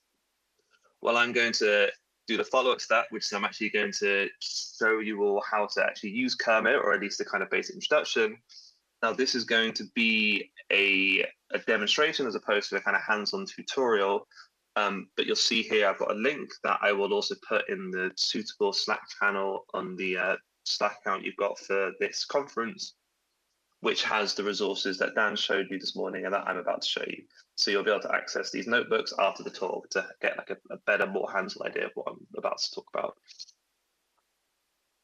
There will also be an element of PyTicket to this. So hopefully Yoshi and Catherine and Callum set you all up suitably yesterday, so that all will make some more sense. Okay, yeah, so technically this is part 2 of our error mitigation morning, and that Dan has already introduced you all to noise error mitigation and what Kermit is as an overview, as a paper we worked on, and also as a software package. So like I said, we'll be going through introduction and getting started with Kermit, the kind of out-of-the-box error mitigation methods that it supports and that you should hopefully be able to use really easily. We will cover at the end a slightly more advanced use of Kermit, which is the ability to combine schemes in quite a straightforward way, which was really its selling point when we were designing the whole software kit. And then I'm thinking we will not make it to the development of new error mitigation schemes today, but I decided to leave it in this notebook so that if you do want to have a look afterwards, you'll be able to see how we actually create schemes in the first place. Also, I should mention now that if you have any questions, do just interrupt me as we go, and I'll try to answer them as well as I can. Now, I'm sure Dan has just talked all about this, so you don't need me to remind you, but people often kind of classify the era we exist in now in terms of quantum computing as being the NISQ era, which for our purposes, looking at error mitigation, kind of says a couple of things. So the first thing is that the devices we're interested in defined as having a small number of qubits, even though there's really great progress on the hardware side. These devices are getting larger every year and the noise rates are going down. That's really brilliant. We're still not in a position where in the near term we're expecting to be able to do some kind of error correction, as I say on the second bullet point here, or implement some of the kind of really good use case algorithms that motivate a lot of the work in quantum computing, such as those that can work on breaking current encryption protocols and Grover search algorithm. And so error mitigation is kind of posed as a near-term technique for trying to get essentially better results when we run things on hardware, running better experiments. And we tend to define them as essentially attempting to do this trade-off between running more circuits or running more shots on my hardware at the cost of them being able to reduce the noise. So it's a more expensive experiment you're running, but if you've quantified the experiment properly and you've quantified the error mitigation properly, even though we're spending a bit more time with the hardware, which might be a bit more expensive, actually the payoff is that it will reduce noise in a way that's really beneficial to the experiments we're running. And the other thing to mention is that typically the increased number of circuits and the increased number of shots and running schemes is the kind of trade-off, and that the changes in terms of like the circuit size itself, say whether I want to add more qubits to be able to characterize some aspects of the noise, tends to be very modest, and especially in comparison to something like a quantum error correction technique, where you tend to need many, many physical qubits to be able to encode a single logical qubit, which is something I'm sure my colleagues Ben Kruger and Kieran Ryan Anderson will introduce you to in far greater detail this afternoon, so I can leave that there. Okay then, and then just, there's our background. Devices are noisy, so noisy that we can't do quantum error correction, but not, they're good enough that we can maybe do some things. And so we like them, we swoop in and we say, oh, here's our open source Python package called Kermit, which stands for quantum error mitigation, and any similarities with the frog is coincidental. Which is our open source Python package for designing and executing digital error mitigation schemes like the type Dan just introduced you to. And when we say execute, we mean kind of automatically. If it's all set up right, it should be really easy to just hit run and then go get a coffee or go do something else. And when you come back, not only is your experiment run, but it's been run with a bunch of error mitigation. And there's a few selling points to Kermit. One is that it's implemented using Ticket, which you should all be somewhat familiar with now, which lets us build on top of a lot of the great work that's been done in PyTicket, but also gives it a couple of more generic features. So it's platform agnostic. You'll see later that I'll be using PyTicket backend objects to run various experiments with Kermit, and the use of those backends is essentially interchangeable. So I'm going to be using some backends which we've built on top of the Qiskit software platform. This is just for longevity and notebooks, so because they're all open source and really easy to access. But with what I'm looking at, you could easily exchange them for a backend which runs on our Quantinuum hardware, and it should just work straight out of the box. So this makes it platform agnostic to the hardware you're interested in, as long as the error mitigation method is suitable for that hardware. And it also means it's kind of easier to work with other software development kits. So say if for some reason your preferred software development kit is Qiskit and not PyTicket, that's fine. We don't mind. You can develop your circuits in Qiskit, convert them to PyTicket with our converters, and then just use Kermit. So that doesn't have to be a barrier to running better experiments. And then the final thing is that Kermit has a kind of common interface to generating these kind of schemes and running them. And in terms of the methods we have kind of out the box that you could do, well, I believe Dan has just introduced you all to zero noise extrapolation, Clifford data regression, and probabilistic error cancellation, which I'm hoping is also characterized as being schemes which mitigate for errors in expectation value calculations. So, which is the kind we typically think as being experiments being related to Hamiltonian simulation. This is the kind of thing a quantum chemist might be interested in.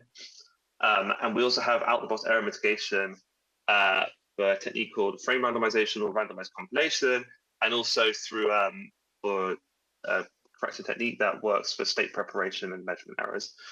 The point being that there's a bunch of out the box things here. You don't have to be an error mitigation expert at all to be able to run experiments and apply some error mitigation and see what happens. And then we're going to get a bit more hands-on with this, but it was a very quick introduction to the design of Kermit. Essentially what it does is it represents experiments on quantum computers and experiments on quantum computers with additional error mitigation as data flow graphs. And the vertices of the data flow graphs are the kind of things you might do in a typical experiment. So, there'll be a vertex on the graph which has a PyTicket quantum circuit, and it gives it to a backend. And that backend, if you're running on actual hardware, interfaces with some API and send your circuit over the cloud to the hardware and gets it all set up to run for you. There'll be a vertex that does that as an example. The other, and then I should also say then that edges between these vertices kind of define the flow of information from the start of your experiment to the back of your experiment. And then maybe the other interesting thing to mention is that we don't store these actual data flow graphs in memory when you use the Kermit package. We store essentially generator functions which hold blueprints to create them. And that's what allows us to be kind of really flexible in how you run the experiments. That's what allows us to use different backends when we run experiments, and that's what allows us to combine schemes. And then finally, before we actually start looking at some code then, it is open source, it is available on pip, there's pip install Kermit. We managed to snag the URL kerm.it, so if you go there, it should just redirect you to the documentation. And then similarly, you can find the GitHub repository for the code itself and in the SCUCL organization. Okay, then. On to hopefully some actual code. Well, first of all, we define the kind of error mitigation methods that we're interested in and that people are able to use in Kermit into kind of one of two types. One is this one we call MITRES, and one is this other one called MITEX. MITRES experiments refer to any error mitigation method we've implemented that is designed to modify the distribution of shots retrieved from a backend. So as we've been kind of saying, but just to make this even more clear, a typical workflow for a kind of scientist running something on a quantum computer is you have some Python package, like say PyTicket. You use their circuit generation to create a quantum circuit that you want to actually run on some hardware. And then well, with us, you use our PyTicket backends for the different hardware, but abstractly, there is some API which you give your circuit to, and then that sends that over the cloud to the hardware providers. And on the side of the hardware providers, they're given your quantum circuit, and this instructs their actual quantum computer to initialize all the qubits in the zero state, run a transpiled version of your quantum circuit down to the specific hardware instructions. So, you know, the size of the pulses being run, let's say, or maybe the physical transport of some of the actual physical qubits themselves. And then at the end, they measure them all, typically in the Z-BASE, projects them into a set of Z eigenstates, which correspond to 0, 1 eigenvalues, which you get back as a shot. And so MITRES captures error mitigation methods that work within this kind of environment. So you have a circuit and you get shots back, and MITRES will run that for you automatically, but it might also run that for you while also applying error mitigation. But from the outside perspective, as a programmer working on it, you send circuits, you get shots. And if those shots are better, that's great. MITEX then refers to this other type we'll be looking at later, but refers to experiments where you're typically interested in the expectation value as the estimator of some kind of observable of interest, and there's modifications on that. We'll talk a little bit more about that later, because we'll start with MITRES. And in terms of how we'll kind of consider what each one does, we'll be looking at how we might implement what Kermit does, is just like in the raw PyTicket code. We'll then see the equivalent of how it's done in Kermit. We'll have a look at how it might perform with or without errors, and then we'll apply a error mitigation technique out of the box to try and improve the results we're getting. Okay then, so if we're going to do any of this, we need a solid candidate circuit to try and show and improve the results in. Now, I sadly wasn't watching yesterday, but I would be astonished if at some point nobody has, you know, shown you a bell pair circuit or drawn a bell pair circuit on a blackboard somewhere. I'm going to assume that you kind of know what a bell pair circuit looks like, and you've probably also seen how to generate it using PyTicket. And so that's what we've got here. We have, I'm assuming you all know PyTicket now, but we can import a circuit object from PyTicket. We can create a circuit with 2 qubits and 2 bits. We can use the indexing to apply quantum gates that are required to make the circuits. We've got a Hadamard, and we've got a controlled X gate and a measure. And you've probably all now seen this kind of circuit diagram now, so we can, you know, have a look at what it looks like. And this is the circuit we're going to be kind of considering for the purposes of whether error mitigation can be helpful or not. And so I guess the really important bit here is to remember that if we've generated a bell pair and there's been no noise, we expect the state we construct to be in a equal distribution over the 0, 0 state and the 1, 1 state. And if we're not getting that, then something's gone wrong. Okay, and so how would we run a bell pair just using PyTicket? We don't even know what Kermit is. We've just started using PyTicket. Well, what are we doing? How do we do this?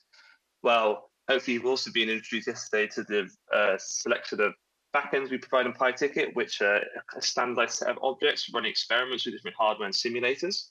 So what I can do is from the KitSkit extension for PyTicket, I can import an air backend object, like this, it's just going to be a noiseless simulator. So when I pass it circuits, it's going to do a noiseless simulator of the gates in that circuit, the unitary that that circuit defines, and then use that process to generate a bunch of shots equivalent to the number I've asked for. And so, okay, so what? I create my backend object here, and then I use the run circuit method. I pass it a circuit. This is the bell pair circuit we've defined. Pass it a number of shots I want to take, which is 100,000 here. And then I use some sneaky behind the walls code to do the plotting of the counts for me, so it's a bit easier for everyone to see. And so, you know, I get my counts object back here, the distribution over the shots that I've got from the simulator running the quantum circuit of interest. And I get something like this. And so from our understanding of what a bell circuit looks like and what a bell pair is, this is, you know, this is about right. We can fairly well trust that this has been a noiseless process. And this is because we've got approximately an even distribution of 0, 0, and 1, 1 states. And this is what we expect to see. And this is, you know, this is fairly simple. If we take a step back, if we look at the bell pair generating code using PyTicket, and we look at the code to actually run the run it through a backend and get some results back, this is all fairly simple. So MITRES will also do this for us, as we're about to see. But you know, if you're only interested in this, it's not doing much for you. We'll have a look anyway, though. So as I said, MITRES is the set of experiments that Kermit defines that you might want to run, where you have a circuit and you want shots, and it runs that process for you. We can import it from Kermit, unsurprisingly. So, you know, it's a top level import, MITRES, and we can define it via a backend object. So this ideal backend is this air backend we used just a moment ago to do the simulation for regular PyTicket. And this produces our new object, an ideal MITRES, which is hopefully going to do some helpful things for us. How do we run it to do the exact same experiment we just did then? Well, we have to define our experiment as an input. And for the MITRES, each experiment is defined as essentially a pair, but we wrap it into a named tuple. So it's a circuit shots object, but this is defined by two things: the quantum circuit we want to run, and this circuit here is the bell pair circuit we just looked at, and the number of shots we would like to receive of that circuit. And the Kermit we have to, because it can run a bunch of experiments for you in parallel, we have to wrap this into a list. We can't just use the top level as a single thing. I hope that's fine. So this is our, you know, all the experiments defined. We've got a list of a single experiment, and the MITRES object we've just generated, which is running through the noiseless backend we just used, has a .run method, which is a local runtime for retrieving the results we want. And when we look at the representation in a second, I'll explain a bit more about how that runtime works. We run this though, and we get a result list. Now, if you use a normal PyTicket backend, you pass it a circuit and the number of shots, and you get a backend result object back, which hopefully you introduced to yesterday. Maybe unsurprisingly, then the result we get back here is a list of these backend result objects. So it's, you know, it's the same kind of data. And then if we get our counts back and we plot them, we see that for the noisy simulator, okay, we had to run the experiment in a slightly different way, and we had to use a whole different package to do it, just to run the same thing. So maybe that's not that appealing as like a base level thing. But if we then plot the results we get, you know, it's about an equal distribution of 0, 0, 1, 1, and that's good. That's what we want to see. So Kermit isn't doing something funny under the hood at this point. It's just taking the circuit, running it through the back end, giving you some shots back. And then to kind of show you what this looks like, I realized sadly just before this talk that my HTML hadn't rendered properly, so we're going to have to switch to the notebook itself to see what this is. But as I mentioned, Kermit stores the experiments it runs, and hopefully eventually the error mitigation experiments it runs as data flow graphs, which are generated on demand. And so if we just talked about running our circuit through a backend via a Kermit MITRES object. Well, what was that MITRES object doing? There is a helper method for the class object called getTaskGraph, which will give you a visualization of what happens. And so the process we did looks at something like this. Okay, well, let's take each bit by bit. It's a data flow graph, so the vertices define kind of generic functions you might want to do if you're running something on one's computer. And that's what these big green boxes are going to represent if you look at these. So one of them says circuits to handles. And this stage is getting the quantum circuits and passing them to a backend to get an object called a handle, which we can later use to retrieve the result. And hopefully you were introduced to this kind of process yesterday. And then handles to results is using these handles to go back to the same backend and then say, hey, I want my result for this handle, and then it gets back that result. And so the whole process we've done when we call .run is we pass our circuits into the inputs, so the number of shots. This gets passed to a task, which passes into a backend to be run. This passes those kind of unique identifiers of the experiments back to the backend that says, where are my results?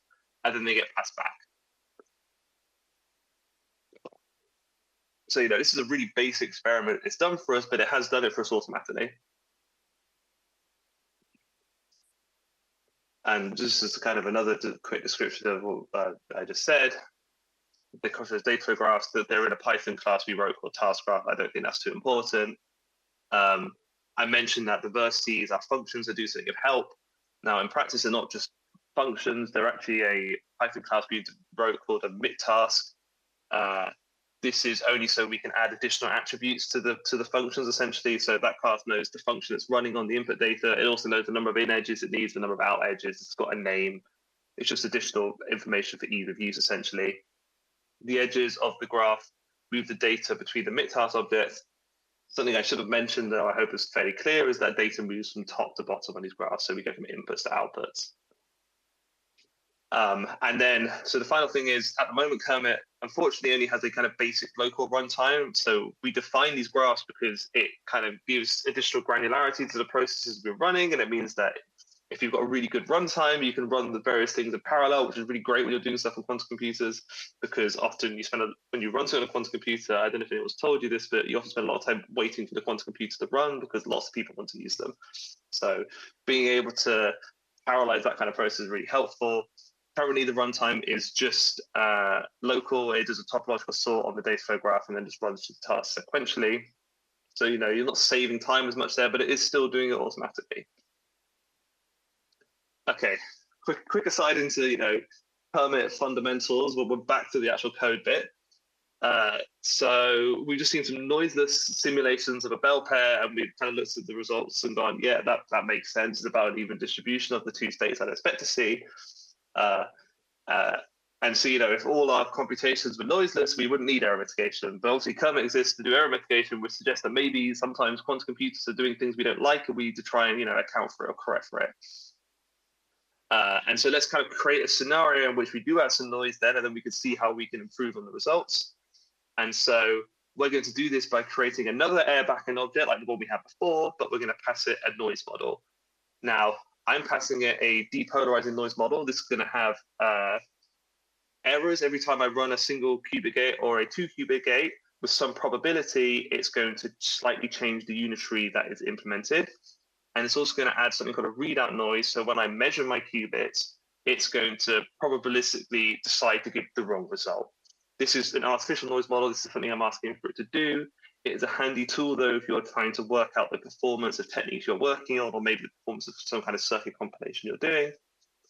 The code for this noise model I'm not going to show here, but if you access the notebook, you're going to see that there's some hidden cells, and one of these hidden cells has it. So you'll be able to, if you're really interested, you can go have a look through the notebook yourself afterwards and see how we create that noise model. For a top-level explanation, the point is, instead of our backend being noiseless and everything being perfect, now when we run stuff through it, we're going to get some noise. So we run a very similar experiment before.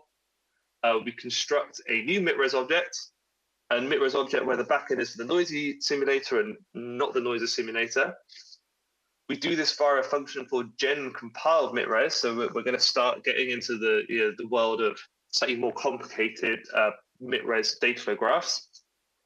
This one, in fact, though, is very similar to the one we looked at before, where it kind of sends circuits to a backend to get results, which it then returns to you. The only difference is that now, before it sends a circuit to the backend, it's going to perform a basic Python compilation on the circuit just to make sure that the backend is able to run the circuit we provide. And the reason we need to do that in this case is because when we define a noise model, we'll say something like, oh, for the Hadamard gate, with some probability, run a slightly different process. And so our circuit needs to be defined in terms of the gates we've defined the noise model for. And I mean, this is also true in general for actually running on hardware. You'll need to make sure your circuit is rebased to the primitives that that hardware actually supports, which is something PyTicket does automatically for you if you ask it very kindly. And there's also something that Callum, I'm sure, has told you all about yesterday. Okay, so the main point being, we've now got a new MITRES object where when we run through stuff through it, it's going to do a noisy simulation and the results aren't going to look as good. Given this new object, though, the interface of running it is the same. You know, we've got our list of circuit and shots that we generated earlier that runs a bell pair circuit 100,000 times. And we pass this through to the run argument of our noisy MITRES to get some noisy results back. And then we have a look at what the results are saying. Well, kind of a good thing because it means we defined our noisy simulator correctly. We're finding that actually, before we just got 0, 0, 1, 1 states, you know, our bell pair simulation was done perfectly. The difference in the distribution was just due to kind of sampling noise as opposed to an actual issue with the quantum computer or the simulation we're running. Here, though, we've got some 0, 1, and 1, 0 states that we know are not a valid result to this kind of quantum state we've tried to produce.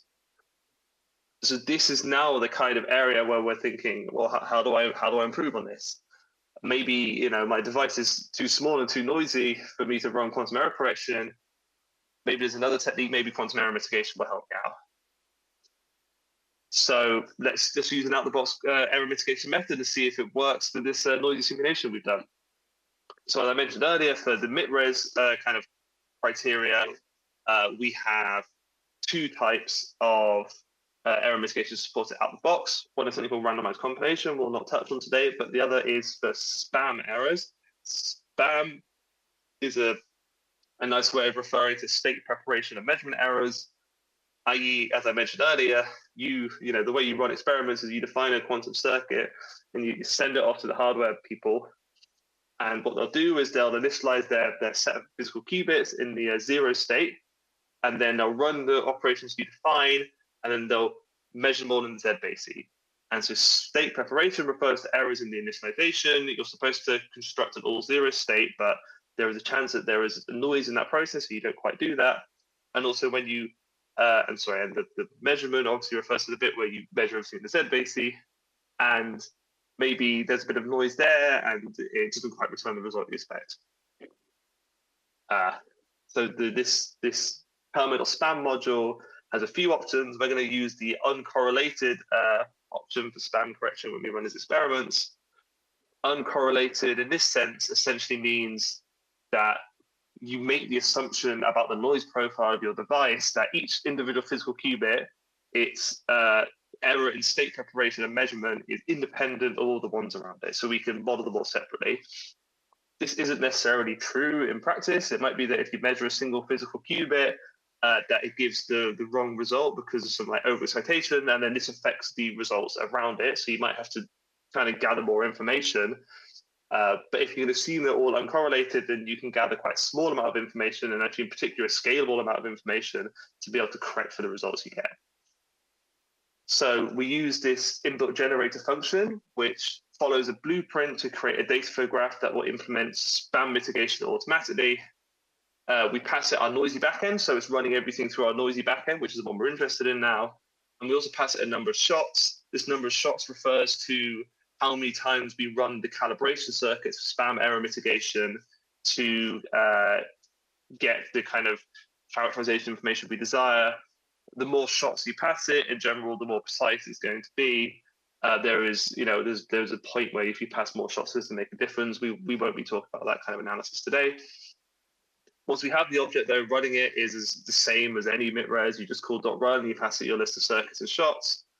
And we can see here that in the artificial example I've created for trying to convince everyone here that error mitigation can be useful, lo and behold, we're finding that actually, we've got the noisy results we saw a second ago here, and we've now got some results where we've applied spam mitigation on a noise model. So it is fairly artificial, but we're seeing it's doing something. And we can visually see that we've got fewer 0, 1, and 1, 0 states, and those are the states we don't want to see. So it's probably doing something better. And the important takeaway for where this is a kind of a term it hopefully doing something helpful is that I've not had to really explain how spam error mitigation works. And in particular, I've not really had to explain how the spam error mitigation we've implemented works.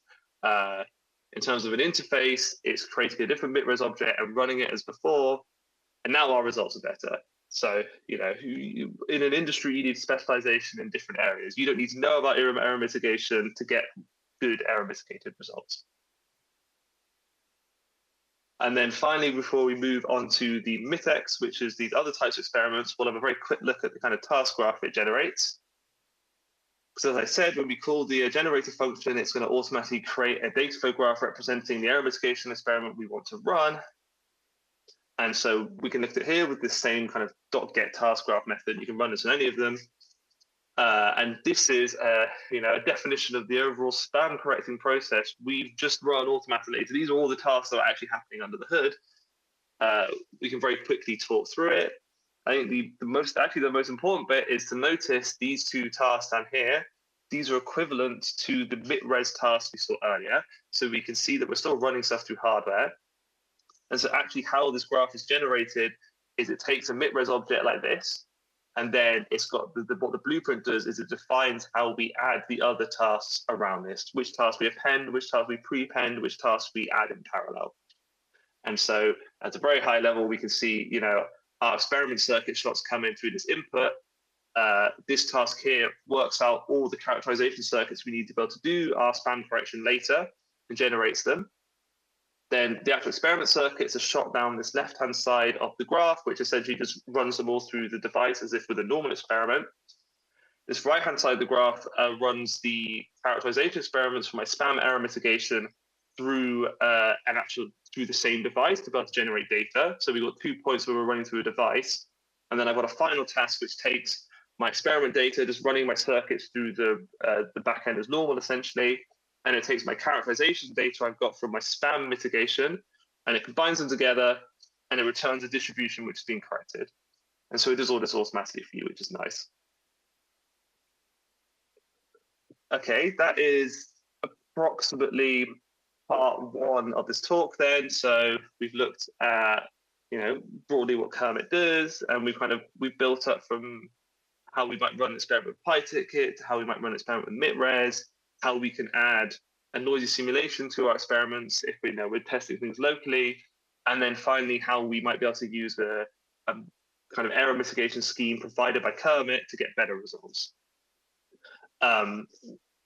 But as I mentioned, when we were first looking at error mitigation schemes in the literature, we found that people try to apply error mitigation wherever they can when they run experiments because in general it can improve things. And one point where people tend to be defining error mitigation experiments to work on was for experiments where they were trying to essentially get expectation values, and they were defining error mitigation schemes which were affecting the result of the expectation value. So that means not the actual shots that are coming back. They get the shots as normal and they process them, but the quantity returned from that processing they then error mitigate on. And so we have a few schemes in Kermit that automatically apply this kind of experiment. And to kind of show this off, we've got about 20 minutes, which should be fine. We're going to see how you would do this in normal ticket and then how you do it in Kermit. We'll then look at it with and without noise, so kind of very similar to what we just did, and then we'll apply a scheme and see if it improves things. And spoiler, it is going to improve things because we wrote the demonstration to show that. Okay, so let's start off with trying to define an experiment which we can kind of train improvements for. For our purposes here, we're just going to create a random circuit comprised of a section of 2-qubit unitary matrices defining gates. If you're interested in how we define this random circuit, once again, the code will be hidden in this notebook somewhere, so you can go work it out. And we can see a visualization. For our purposes, though, the point is, what is the ideal expectation value this random circuit I've generated is going to give me? Now, this is how you might run such an experiment with PyTicket. I'm also hoping that Callum was kind of introduced this kind of idea yesterday, but we'll go through some of the types very quickly. Okay, we start off by copying our ideal circuit, just so we've got a funny business going down. And then for our ideal backend, which is this air backend object we created earlier without any noise, we call the getCompiledCircuit method to produce a circuit which is compiled.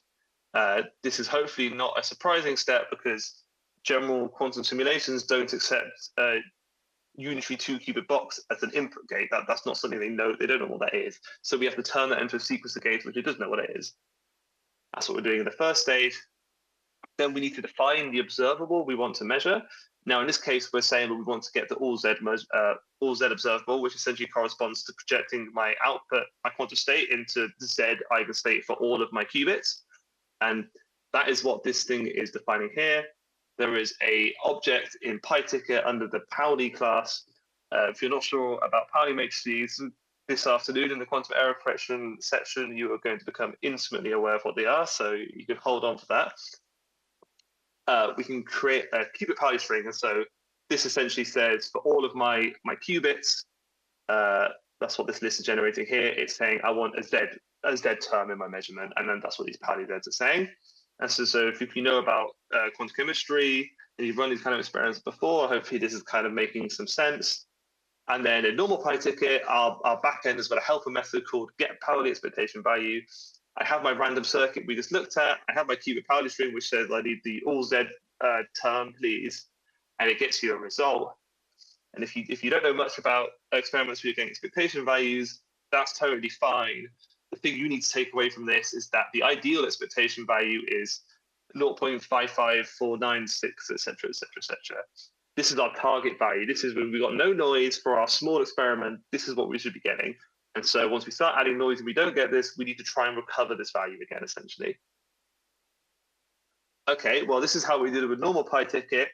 Does it get any easier with Kermit? And the answer is, I think at face value, maybe not. But the point is that Kermit could do more things. So if you get used to this interface, suddenly the whole world's your oyster. But let's go basics and build it up. The first thing is like similarly to how we were generating these MIT-res objects for running error mitigation schemes, which affected our distribution of shots. We can import a MIT-X object. We can define it for the same noise as backend, this air simulator. And with our MIT-X, object class initialization to get our MIT-X object. So we've now got this thing here, ideal MIT-X. And if we can pass it the right thing, it's going to automatically run our experiment for us. And that's hopefully really helpful. However, the definition for a MIT experiment is a bit more complex because it has to hold on to more information. Something I should mention is that actually these experiments aren't quite the same. In a typical quantum chemistry experiment, say, you would be wanting to measure multiple qubit Pauli strings, not the same one. And so that's what this qubit Pauli operator object here will hold for us. It holds a dictionary between Pauli terms we want to measure, i.e. qubit Pauli strings, and their corresponding coefficients. The coefficients is normally something which are physically motivated by, say, the Hamiltonian of choice for your experiment. So we don't, for this, what we're talking about here, we don't need to worry about these coefficients. We just need to know that there's an object that can hold them. So this is saying, as before, I want to find the all Z terms, expectation value for the experiment I'm running. And then for MIT-X, we wrap each of our individual experiments into this class called observable experiment, which, if you remember before we had this circuit shots thing, it was just a named tuple, but it was designed to hold everything to define that kind of experiment. Well, this is analogously the same. It's a named tuple, but it's designed to hold everything I need for my experiment. So I've got my ansatz circuit, which is my random circuit, the number of shots I want to take of that for my, the experiment I'm running. And also in PyTicket, we support symbolic compilation. So often you might want this to have a set of symbols in it that you want to explore, and we pass that through this object here.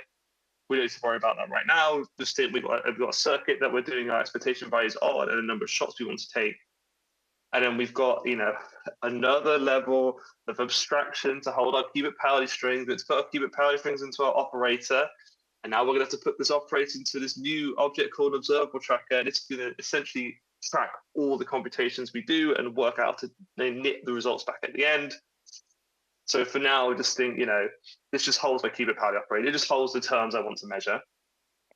But this whole thing defines an individual experiment. And we can pass this experiment through in a list to our ideal MIT-X objects, the one for the noise simulation. If you can get your head around what the input arguments look like then you're simply just calling run and you're getting your ideal expectation value back. And the results kind of come back a bit like this. It will be a dictionary between the terms we wanted to measure. So in that qubit Pauli string, we said that for each of the qubits we wanted to measure the Z term. And that's kind of what each of these things are saying. It's saying Z for qubit 0, Z for qubit 1. And it's saying this term gets a value of 0.55656 and a bunch of zeros. And we'll see, it's a density matrix simulator, so there's going to be some sampling noise, which is why the expectation values differ slightly. But we can see they are approximately the same. So they're doing basically the same thing, and that's good. So our baseline is doing an experiment through normal PyTicket or doing an experiment through our Kermit MITEX, we're going to get the same result pretty much, and that's a good thing. So now we need to work out how we can make our result worse so we can then show how to recover our result. He says, but actually first of all, what we're going to do is we're going to have a very quick look at the task graph for a MITEX object, as we saw for the MITRES and we saw for the SPAN MITRES. What does this do then? Well, we'll get really abstractly for this because we are slightly short in time. The most important thing to notice is this little word MITRES here. All these experiments at some point are being run through a hardware, which means they're being run through a MITRES object because we build our graphs around it. Now, there are other things happening as well. Essentially, what the tasks do beforehand is for the terms you want to measure and your ANSAT circuit, it works out all the measurement circuits I actually need to run on my hardware to receive the results I want. And then these results afterwards do the post-processing of the results for you. So if you're experienced quantum chemist looking at these kind of problems, you'll know how to process the shots to get an expectation value. Well, it just does that automatically for you. Yeah, and so we can pass our noisy simulator backend from earlier, the one with that depolarized noise model that I showed for the MITRES case. We can just pass that through to our MITEX to get a noisy version of it. And then we've defined our experiment now, so we can just pass that through the run function here. So it's doing the exact same experiment before. And for the artificial noise model we've created to try and then improve, we're finding that the value we get is 0.269200000, etc. And this is not 0.55, whatever it was, and it's quite a bit away from it. And so our metric of interest here is how to make this number closer to the number we want it to be. And we are going to try and do that with an out-the-box error mitigation method from Kermit. And this one is going to be zero noise extrapolation, which I believe Dan has just introduced you to. But to maybe try and give a very quick refresher on what it is, as we're seeing here, we have, for a certain amount of noise, which is whatever this natural noise is, we get a certain value, which is 0.26. Okay, and this is essentially like a single data point. How zero noise extrapolation works is it tries to artificially increase the noise experienced by the device. So, if this is noise value 1, just whatever the device naturally has, if we can artificially inflate it so the amount of noise experienced is double or triple, we can get new data points, 0.26 down to 0.15, etc., and then we can use that to backwards extrapolate with some kind of fit to the case where we have zero noise. And so this generator function is going to generate a MITEX object even that is going to do all of this for you. So you don't really have to know what's going on. You just have to say, I want better results. Maybe this will do it, and hopefully it does. So maybe unsurprisingly, then there's a module in Kermit called zero noise extrapolation, where we can import a MITEX generating function via the same kind of blueprint scheme I talked about before, which will generate a data flow graph which will automatically run this, and it also has a couple of extra keyword arguments because we can for the parameterization of how we are going to use the error mitigation method. We'll talk about this in a second. So we have our generating function call. We pass it our backend of choice. So this noisy backend we're using, so we're trying to improve on the results. We'll pass that one in. Our noise scaling list. So these are the values of which we want to artificially inflate our noise. So we're saying, okay, when we run our experiment normally, it's noise level 1. Let's get points for noise level 3, 5, 7, and 9. And then try and do our backwards extrapolation. The folding type, we'll do this one first, is essentially the manner in which we choose to artificially attempt to inflate this noise. So when we do dot circuit, essentially what happens is, well, okay, a whole circuit is a unitary process. So if we've got noise level 3, if we run that unitary once, that's noise level 1. If we then run the diagram of that unitary, that's noise level 2, but the actual process we've done is just the identity, so that's not helpful. If we then run our whole unitary again for our whole circuit, we've run 3 times as many gates, and we've done the exact same kind of unitary on our state of qubits. So we can say, oh, that's a bit like if I had 3 times as much noise when running my process, so that can be my data point. And so for 5, 7, and 9, we just run the same circuit in this diagram more and more times. And then for our fit, it is the way we fit these data points on our kind of like space back to the point where it's got 0 noise, which we'll see in a second, because generating the MITRES object itself is fairly straightforward. And now if we run it with the same experiment we defined before, which, you know, defining it seems maybe a little bit complex, but once we have it, we can just pass it through all these different MITRES objects at will, and it will just do it for us. And we can see that, you know, we've got our noise for the noise level 1 here. We've got our expectation value, and it's about, you know, 0.27. So approximately what we saw a second ago. And then as we increase the noise, we can see the expectation value is getting further and further away from the 0.55 value we wanted. But when we do this fit backwards, we're getting we're predicting that in the 0 noise case, we'd have got a value of 0.365. Now, is that accurate? No, if 0.55 was our target value for this, you know, 5 example I'm showing everybody here, but it's closer. And in a second, we're going to see a trick that gets us just over the line to get essentially the right value. Before we do that, though, we can have a very quick look at the task graph for this guy. And hopefully you're not too bored of these green graphs yet. I guess what I'm really trying to show is that, you know, the error mitigation methods I'm showing you, they're getting more and more complex to implement yourself. So it can be handy to have something that's just going to automatically generate it for you and do it. This one's, I think, artificially quite easy to understand what's going on, though. Essentially, we have this, you know, the circuits coming like normal. We compile them for our backend, and then we have this duplicate box. Essentially, what this does is it defines new experiments for each of the artificial noise levels we're working with. So we had, you know, artificial noise level 1 here, 3 here, 5 here, 7 here, 9 here. Each of these run through their own separate experiments, which is what each of these kind of edges are going off to show. And then at the end, we have a task that collects all these different experiments, works out the results, and then we pass things out at the end again. Point being, it's doing a lot of stuff in this data flow graph under the hood. But for us, the user, we just created the object and we ran it and we got some more results back. This is very just quickly showing that you can use different types of folding and fits for your results. So depending on what experiment you're doing, you might find that a different fit type or a different folding type for the hardware you're working on outperforms. Okay, so we've done, you know, what is Kermit? We've looked at running experiments where I've just got a circuit, I want some shots back and ways to error mitigate that. We've looked at experiments where I want to get an expectation value, and we've looked at ways of mitigating that with Kermit. What we're going to do to finish off is we're going to put these 2 ingredients together, and we're going to run them together, and we're hopefully going to get a nice expectation value for this noisy case we just looked at. And this is going to be, this is a 2-minute job here, because it's really straightforward in Kermit, and it's one of the design principles for when we initially wrote the code, which is, you know, okay, we just looked at gen and ZNE methods before, and we were kind of talking through the arguments. We pass it our noisy backend object, and this is this one we were just talking about. It's the depolarizing noise model with the Qiskit simulator. We've got our noise scale in this, and we're saying artificially increase it to 3, 5, 7, and 9. And then we're saying use an exponential fit to estimate what the 0 noise case would be. We've also got this other keyword argument that's going to show us the kind of graph is, you know, graph representation of that exponential fitting. But we're finally going to use a new keyword argument to improve the computation we're doing, and that is experiment MITRES. What this does is it defines the MITRES object each of our instances of 0 noise extrapolation are going to be going through.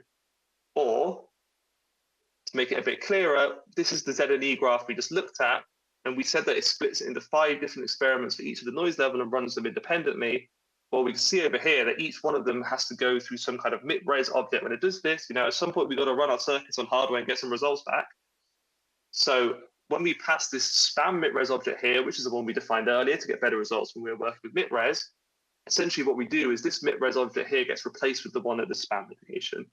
I probably have a graph for it somewhere here. I do. We'll see. It said MITRES a second ago on the graph around here. Well, now it says, you know, spam things. You see the words when you say it's saying spam. The point being that for you, the user, getting this new data flow graph that does both zero noise extrapolation and spam mitigation is essentially requires adding a new keyword argument to my definition.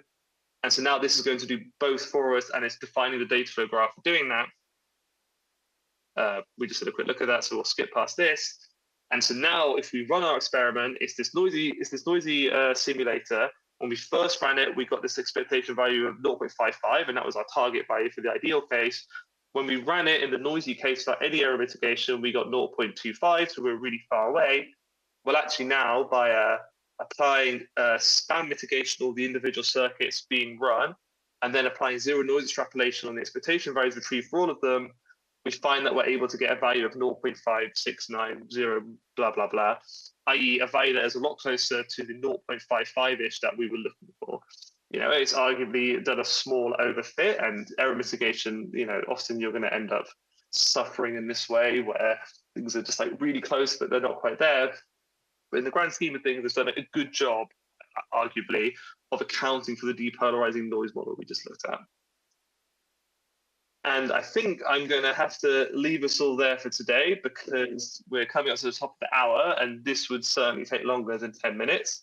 But what I will say is that, you know, we've looked at, you know, how to use MITRES for circuits where I just want to run circuits to get shots back.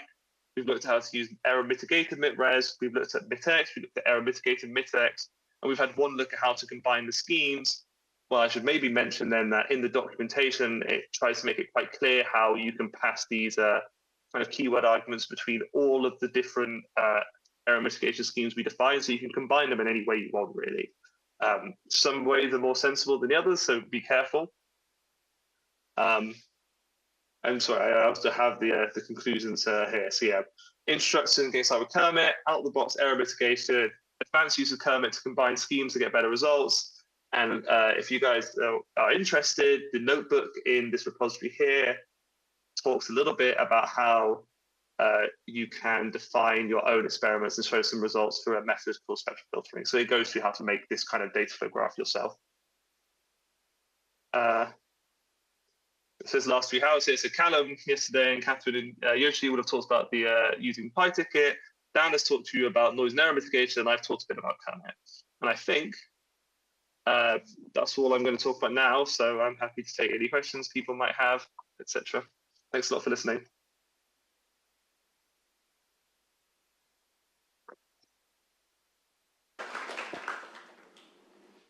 Okay, thank you for a very nice talk, Silas. Questions?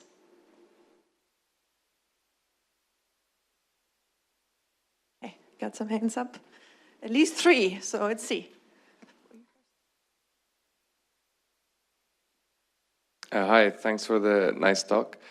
So just in the beginning, you showed when you initialize the MITRES object, so calling the MITRES class, you pass the error backend. I was just wondering on the compatibility of different backends, like what you can use, and if there's new hardware things that come out, how you make everything compatible. Great question. So also, I say great question partly because it just falls into my hands nicely, so I really appreciate that. So in PyTicket, hopefully this was introduced yesterday, the backends we define, they're essentially standardized, so they have the same access to functions to do things with them. If you want to run a circuit, it's always process circuit. If you want to get results, it's always get results. If you want to compile, it's always compile circuit, etc. And so this means when we're defining a MITRES object like so, well, if I wanted to, actually, annoyingly, I can't edit the. I could probably edit it. Can I edit it here? Live demo. Should we find out? No, I can't. But if I wanted to, though, here, I could, instead of importing this backend here from Qiskit, what an example is, if I wanted to run this on actual IBM hardware, there is another PyTicket backend object called an IBMQ backend. I could create an IBMQ backend object instead to replace this one. And then I could simply just pass that object through to the MITRES generator. And now if I ran it, it would run all my experiments through the hardware and not through my simulator. i.e. the point being that changing the hardware you want to run on is as simple as just changing the backend object you pass. Now, in terms of what ramifications that has for the actual error mitigation method, that is quite a sensitive topic in the sense that each individual hardware tends to have very specific noise models that are also very, very hard to characterize. So when people work in error mitigation, they tend to do things like say, as all my bits of physical hardware moving all my qubits around and doing measurements, there will be noise coming from all kinds of sources that are going to perturb my computations and capacity. But approximately, I can probably say that noise is going to be about a depolarizing noise channel, i.e. all my errors will kind of manifest as just being essentially as if additional Pauli gates were added to my computation over some kind of distribution. And then we'll work off that principle to define the schemes. Okay, cool, thanks. Maybe on that second point, is there a lot of automated methods to discover the noise model? Okay, so I could maybe use that to explain why we decided to make this composition in the first place. And this is because there's a method I haven't talked about here called randomized compilation. Randomized compilation is a method which attempts to tailor the form of the noise the circuit shows when you get results back.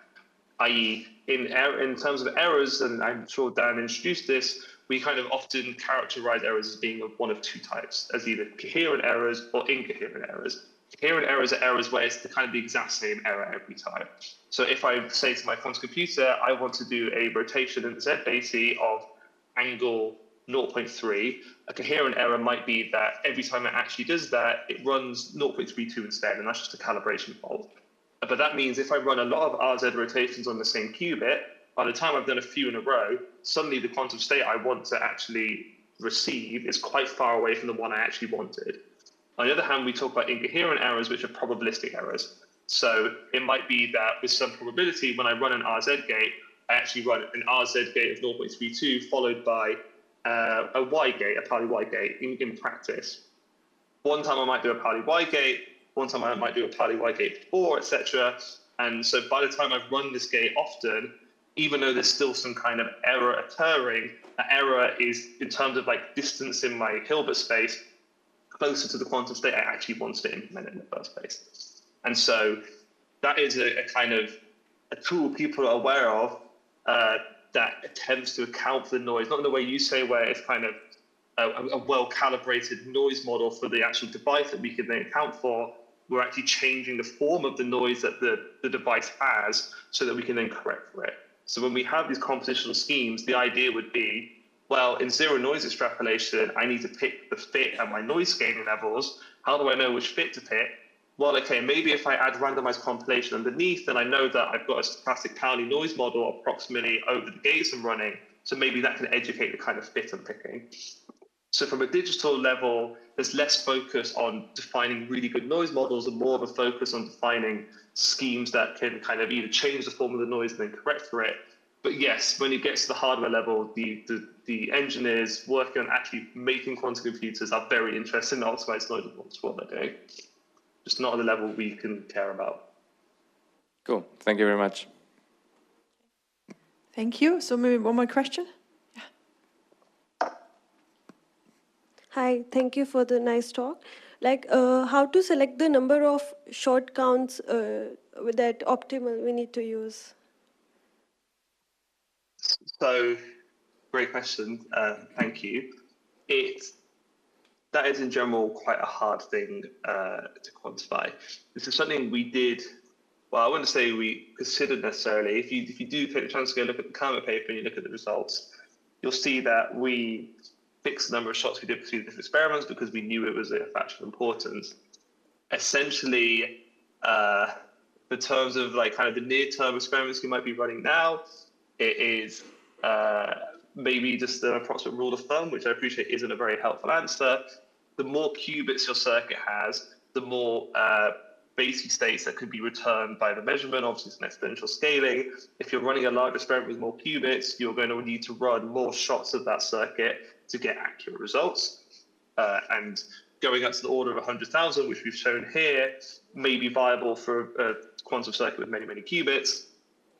And I don't know, similarly, something like a Clifford data regression, which is an example I didn't show, the amount of circuits you need to run and the precision of those circuits you need to run to get accurate data for actually doing the correction might be very high as well. So you might also be going up to an order of 100,000 shots. I appreciate that isn't a very helpful answer, but the truth is the precision of the relationship between the number of shots you need and the number and the results you get is something we haven't explored massively.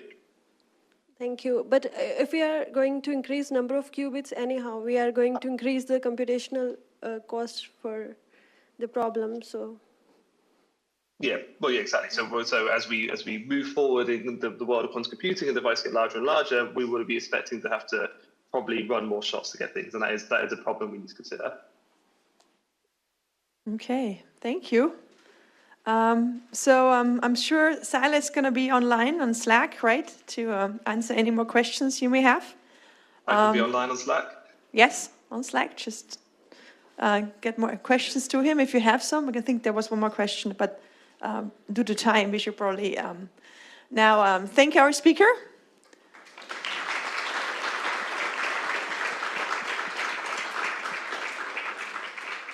Okay, thank you. And then, now we have lunch, so that's good. So get our energy sources back filled up. And then you have gotten an email about swag, right? So all of you got an email about picking up a T-shirt. Let me see. Yes, so you can go to the office, the front office, but they're not opening up till 1 o'clock.